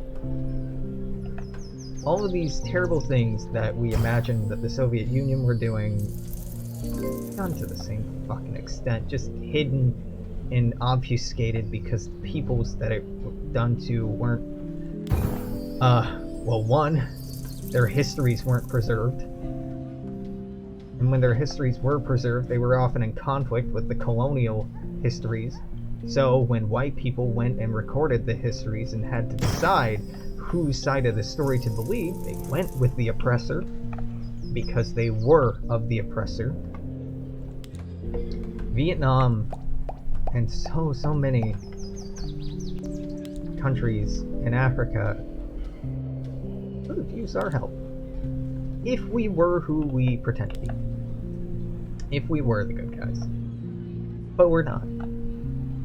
We're not the good guys. America has never been the good guy. And it has the capacity to be. It does.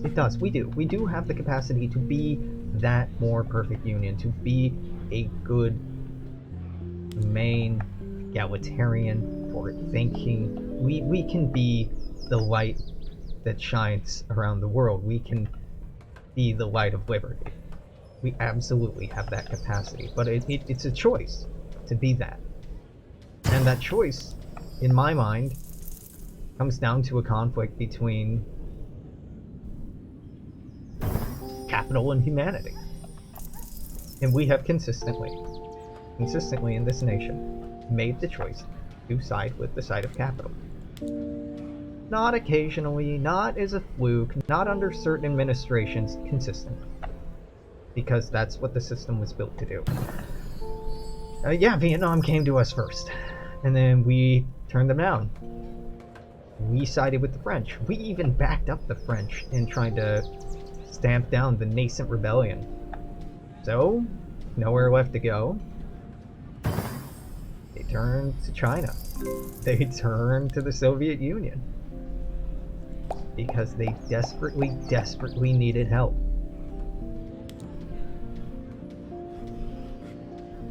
In the Cold War, the Soviet Union is often characterized and remembered for mocking the United States as being hypocritical.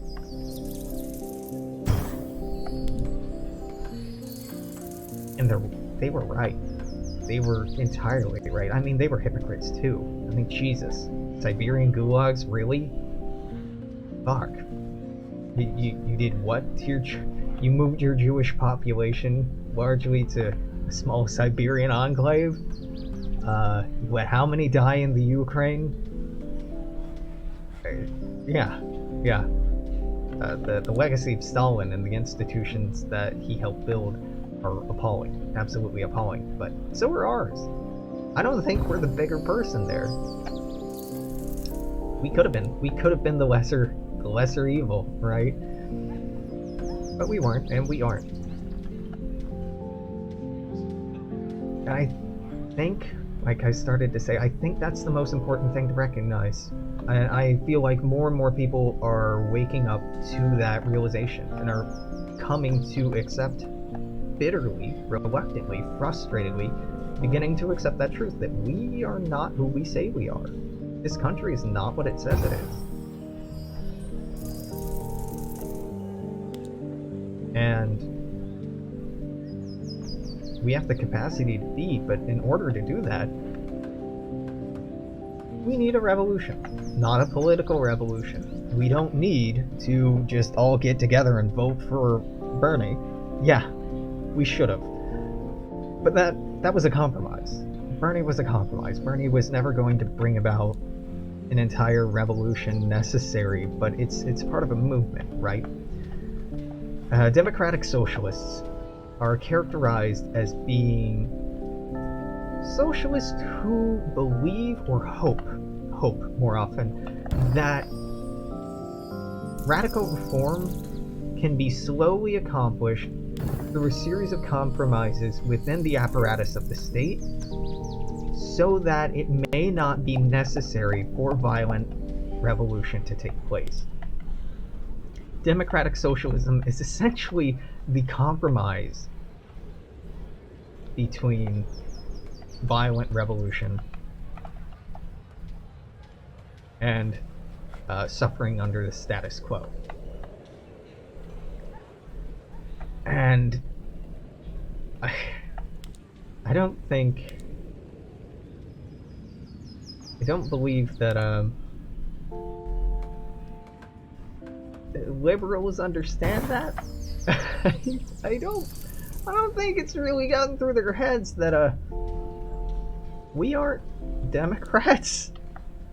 We are the benevolent, blunt edge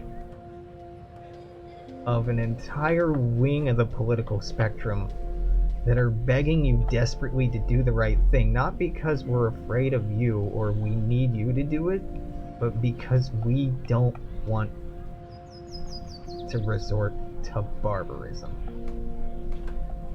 Giving you the chance to make things right so that we don't have to do it for you. No one wants, well, okay, some people want war, right? Some people profit off of war. In fact, a lot of people in the United States profit off of war. Like I was saying earlier, that's a big part of the value of the dollar.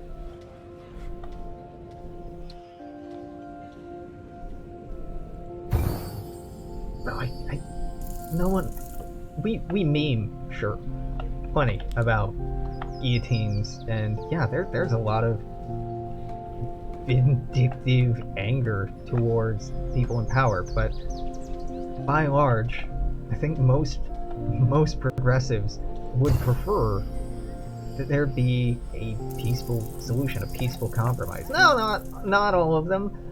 There have been plenty of people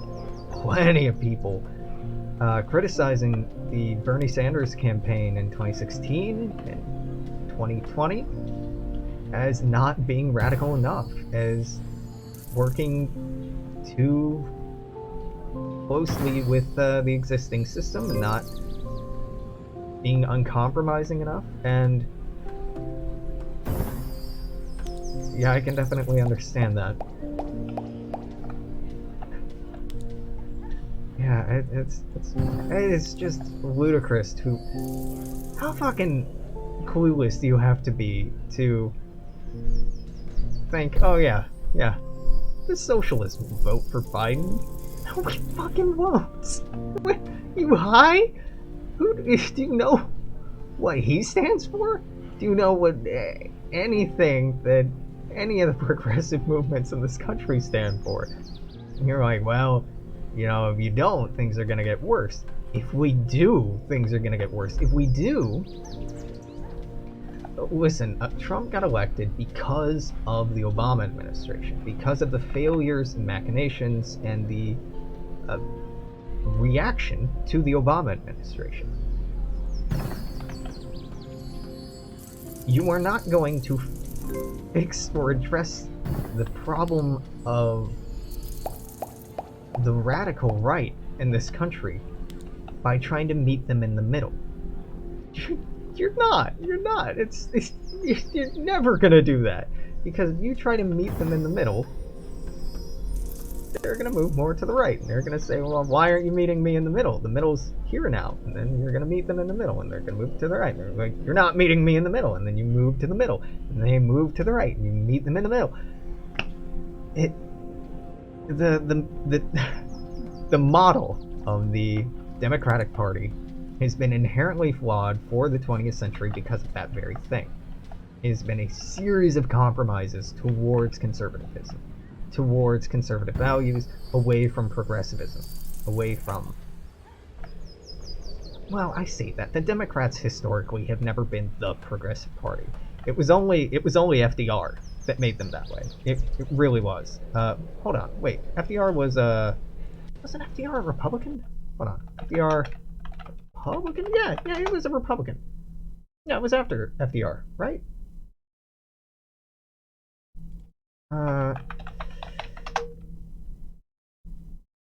No, he was a Democrat. Okay, was it the other Roosevelt that was a Republican? I know Lincoln was a Republican. There was a fucking party flip in, so Democrats used to be the Conservative Party, Republicans used to be the Liberal Party. Up until, God, the names suck. Up until, they lost the Southern Democrats. No. God.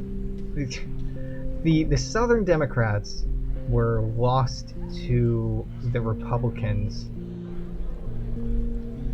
during desegregation, I believe. Yeah. God, it's so murky and it's so weird,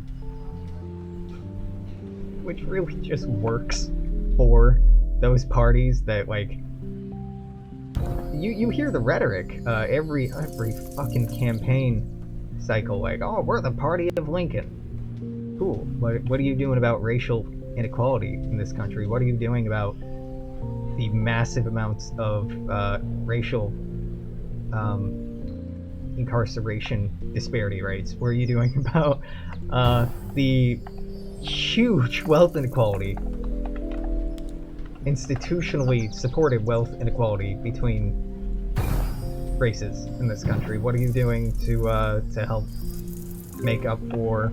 Are you interested in reparations? Are you, like, what? How are you embodying Lincoln's values here?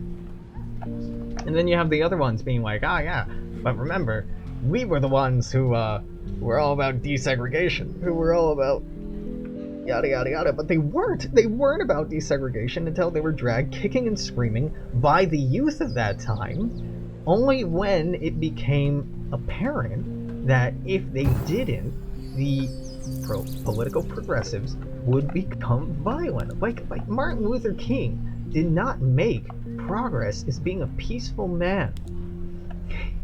He was a peaceful man who held the leash of some very not peaceful organizations, and he basically came to the table being like, hey, you can talk to me or you can deal with them.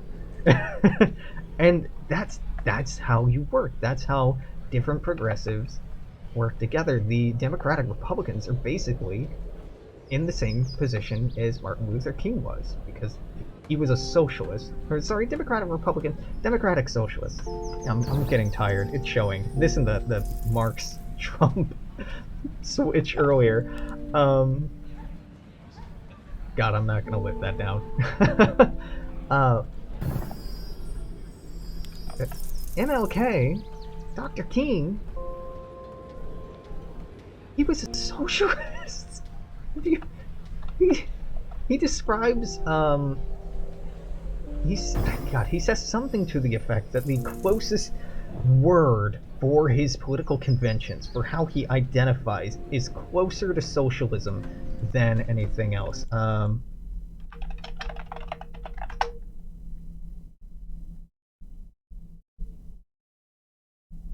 Yeah, he was a democratic socialist.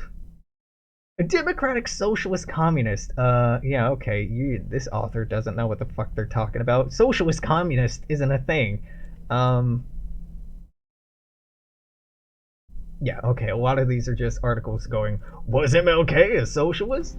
The answer might surprise you. He was. He was. Einstein was. A lot of very smart people in the early 20th century, mid 20th century, were socialists.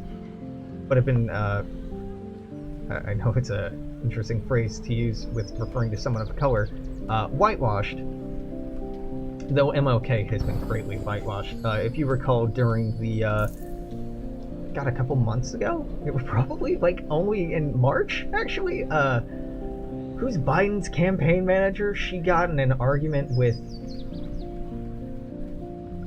an academic who studied Dr. King, arguing over the,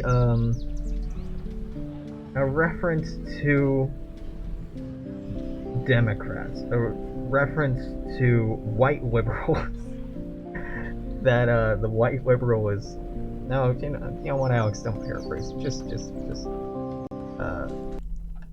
white moderates. Yeah, it's from a letter in Birmingham jail. I've been gravely disappointed with the white moderates. He goes on to say, who's more the Negro's great stumbling block in his stride towards freedom is not the Ku Klux Klaner, but the white moderate, who is more devoted to order than justice. Shallow understanding from people of goodwill is more frustrated than absolute misunderstanding of people of ill will. Yeah. And Biden's fucking campaign manager was just like, no, you don't get to say that. You don't get to misrepresent him like that. Like, not misrepresenting. MLK would have hated you because you're exactly what he was complaining about. You're exactly what he was frustrated with. And these fucking moderates, they're like, yeah, you know, it's a problem, but like, we can't move too fast. No. So, MLK was a democratic socialist. And if you respect Dr. King, if you respect his role in American history, in being a voice for peace, a voice for compromise, a voice for trying desperately to find a way that we could start to address racial inequality and racial tensions in this country without it having to devolve into violence, then what you revere is democratic socialism. Whole cloth, wholesale, that's what it is.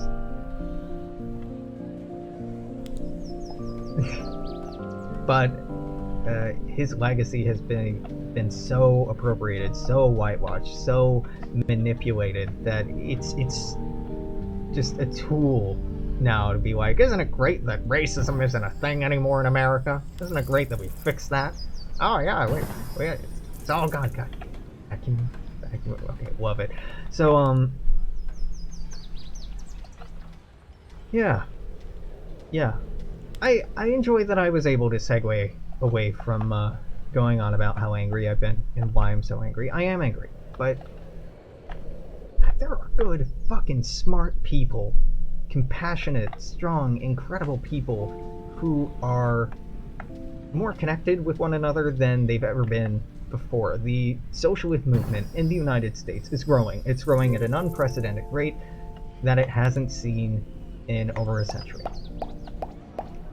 There is hope, but it's not going to be through electing the guy in the blue suit. It's going to be through strikes and organized movements and, you know, possibly even violence. I don't want to advocate it, but I've said a few times that I am amazed at the American capacity to refrain from violence, to quietly suffer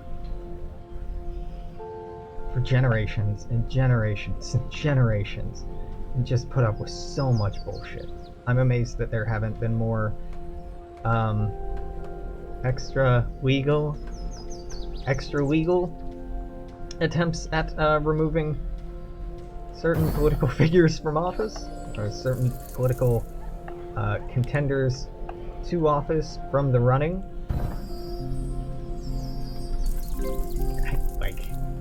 I'm genuinely amazed. I'm genuinely amazed that there has not been more political violence in this country. Everybody being in quarantine right now is certainly helping.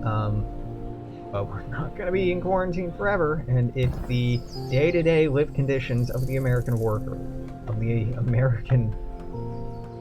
average American, continues to get worse and continues to denigrate during this crisis, if the average American is told, hey, you can stay in isolation and be safe, but you're gonna slowly starve and slowly be unable to pay rent, and you're just gonna accumulate debt, or you can put your life at risk and go work. You're not making friends there. You are building resentment. You are building class consciousness. Sincerely, the best thing, the smartest thing that the ruling elite in this country can do right now is institute a universal basic income. Andrew Yang is the smartest candidate for the moderates to run with.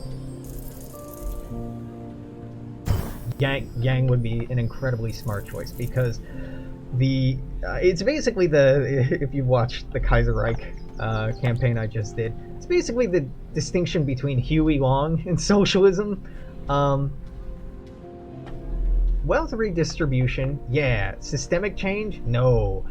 So it's actually quite similar to what happens to Earth in the Expanse. This idea of universal basic, but everything's still fucking terrible, and capitalist nightmare.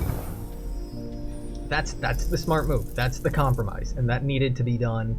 And it can still be done. It can still be done right now. You can still compromise.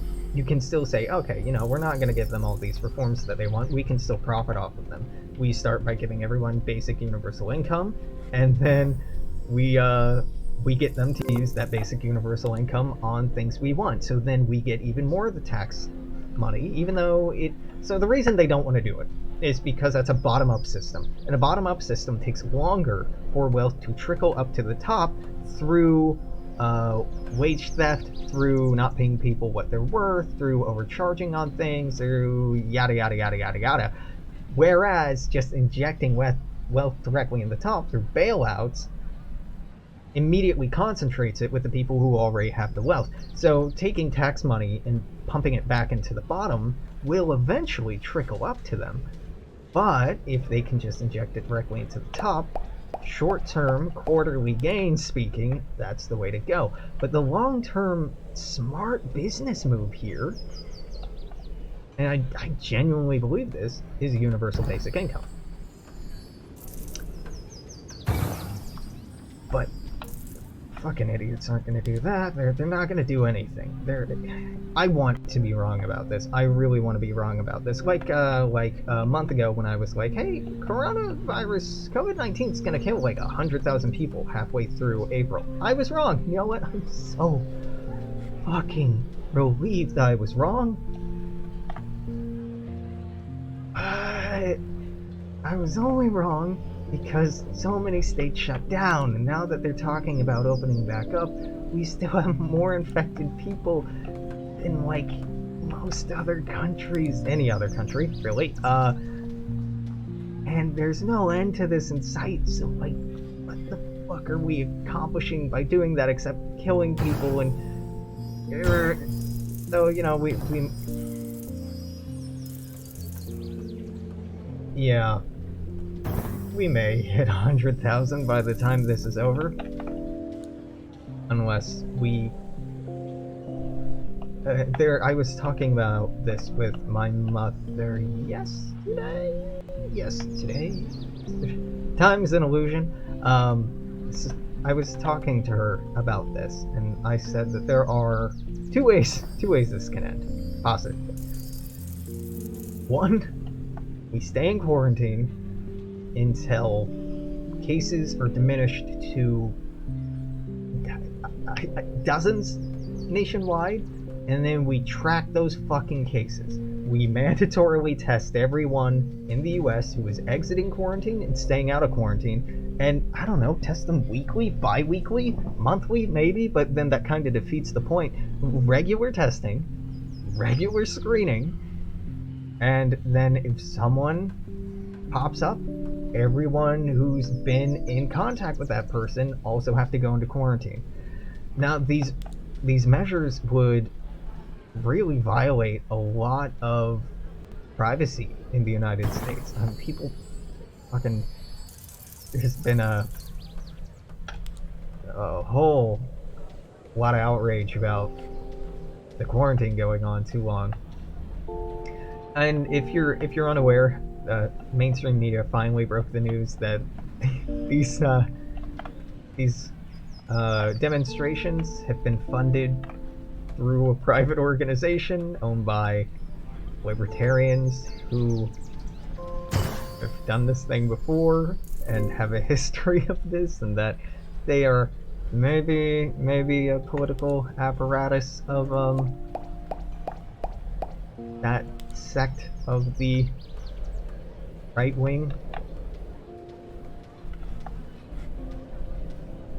I say finally they broke that story because on Reddit, no less, on Reddit, God, 4 or 5 days ago, there was a Redditor who's like, hey, so I looked into their websites. All these supposedly organically organized demonstrations, their websites were all made on the same day by the same person and used the same language. Seems a bit constructed here, doesn't it? Not coordinated, constructed, because it wasn't like they were all done on the same day. The sites were purchased within minutes of each other, which is way too fast for within a minute of each other, which is way too fast for multiple people to coordinate, and they're all hosted through GoDaddy, I think, if I'm right, if I'm remembering right. I think it's GoDaddy, and all through the same account, but they obfuscated the IP and everything, because if you're smart enough to buy a website, hopefully you're smart enough to know to obfuscate your IP and how to do that. So yeah.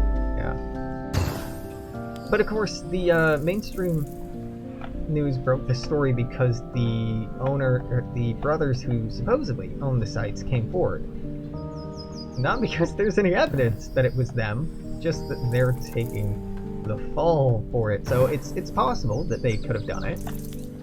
Even likely, I'll say, but it's also entirely possible that it was not them who did it, but that they are saying that they did it in order to take heat off of maybe actual political institutions who did it, or something to that effect. Really can't get 17 out of this, huh?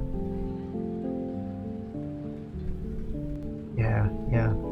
Man, and yeah, the sexual assault stories finally making their way into mainstream media after a month of the progressive movements being like, hey, this is a thing. Hey, report on it. Hey, you aren't reporting on this because you don't want Biden to look bad. And God, socialist Twitter was like, the fucking week that Sanders is out of this, and it's a race between Biden and Trump, you know the mainstream media's gloves are immediately going to come off, and they're just going to start punching Biden. Just immediately. And they have.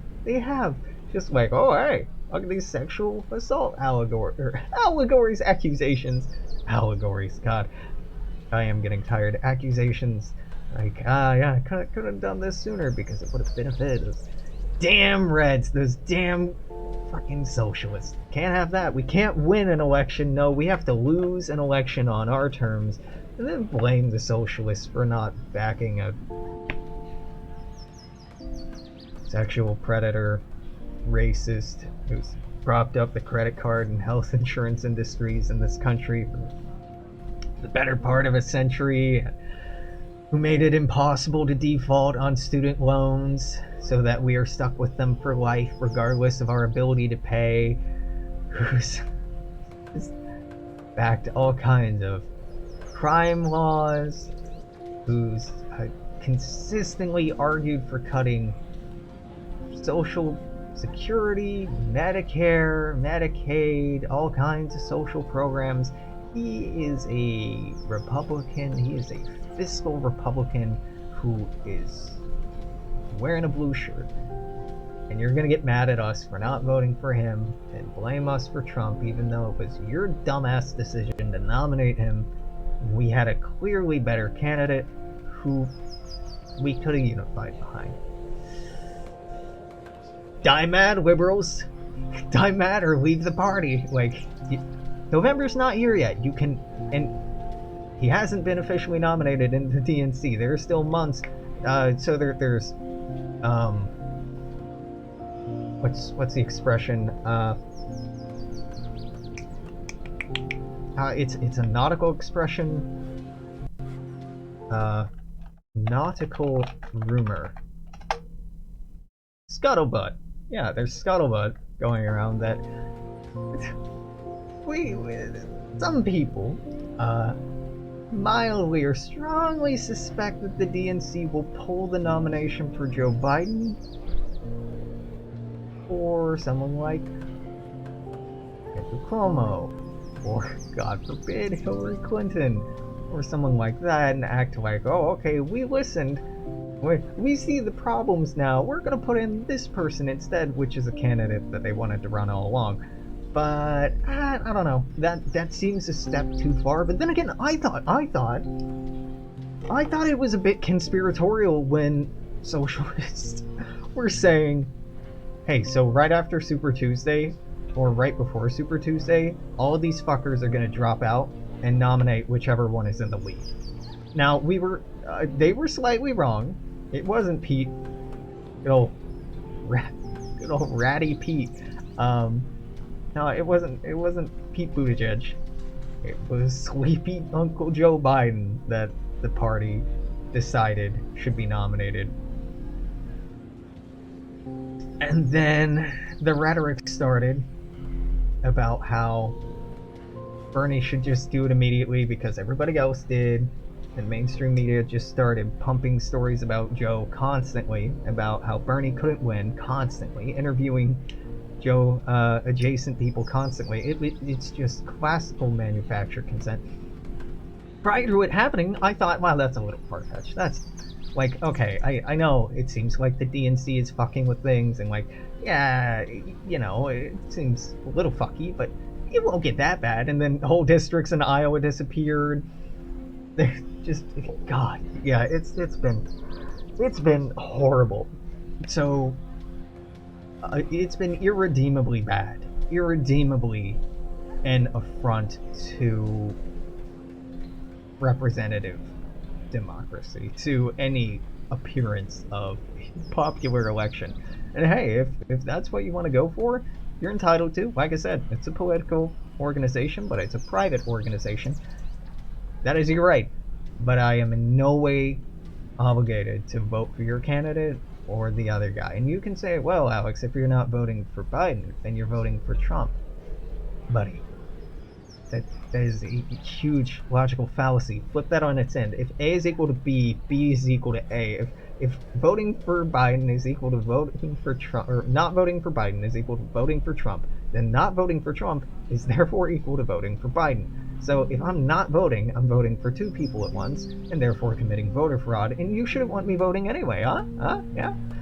Also, fuck you. Quit being mad at progressives online. Quit trying to pick fight with Bernie supporters and Democratic Socialists and Socialists on Twitter and Facebook, and go try and fucking campaign for the asshole who you wanted. Go try to reach these moderate conservatives and get them to vote for Biden. Don't think that they'll do it because everyone knows that Trump is bad. No, they don't. The conservative right still like him, still love him, especially fundamentalist Christians. He has a popular support of, what, 51, 54%, depending on the day. Joe hasn't made it over 40. You're fucked. You're fucked unless you start doing incredible work right now. And I'd say a smart move would be making Bernie VP. That would at least be an olive branch, albeit an empty gesture, probably, to the progressives. But he's not going to do that because Biden has already guaranteed that he would pick a woman for vice president, which is pandering on all kinds of levels. Like, yeah, there should be a woman VP, but not just because she's a woman and that gets you votes, but that's entirely why he's doing it. He's also said that when he who should replace Ruth, oh my god, Ginsburg? Yes.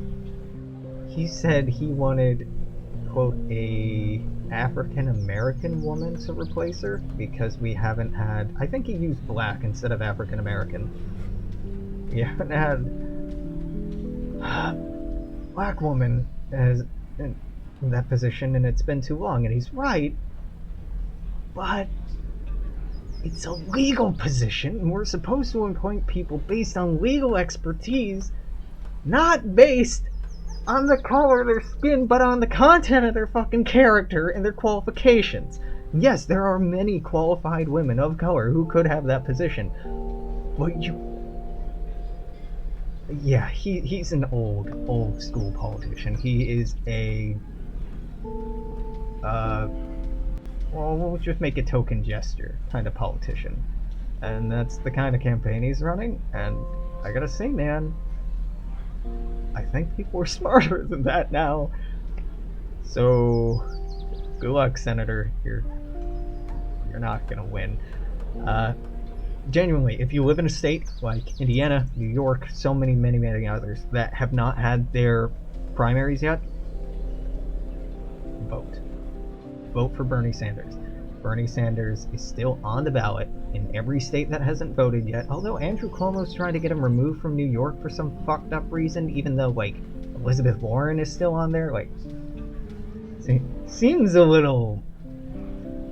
Anyway, vote for Bernie. Even if he doesn't win, which is statistically now very difficult to happen, although possible, very difficult. Keep in mind, less than half the states have voted at this point. It could strongly affect the decision-making process for the policy platform in the Democratic National Convention. Now, it may not, because, like I said, they're not actually beholden to you to do anything. But if you want to participate in the legal political apparatus, that is what you should do. If you've already voted, like me, well, join the DSA. Join the Democratic Socialist America. The Black Socialists of America is an amazing group, but obviously not one that I can be a member of. They have some incredible resources on their website. They have a map of the United States that is showing local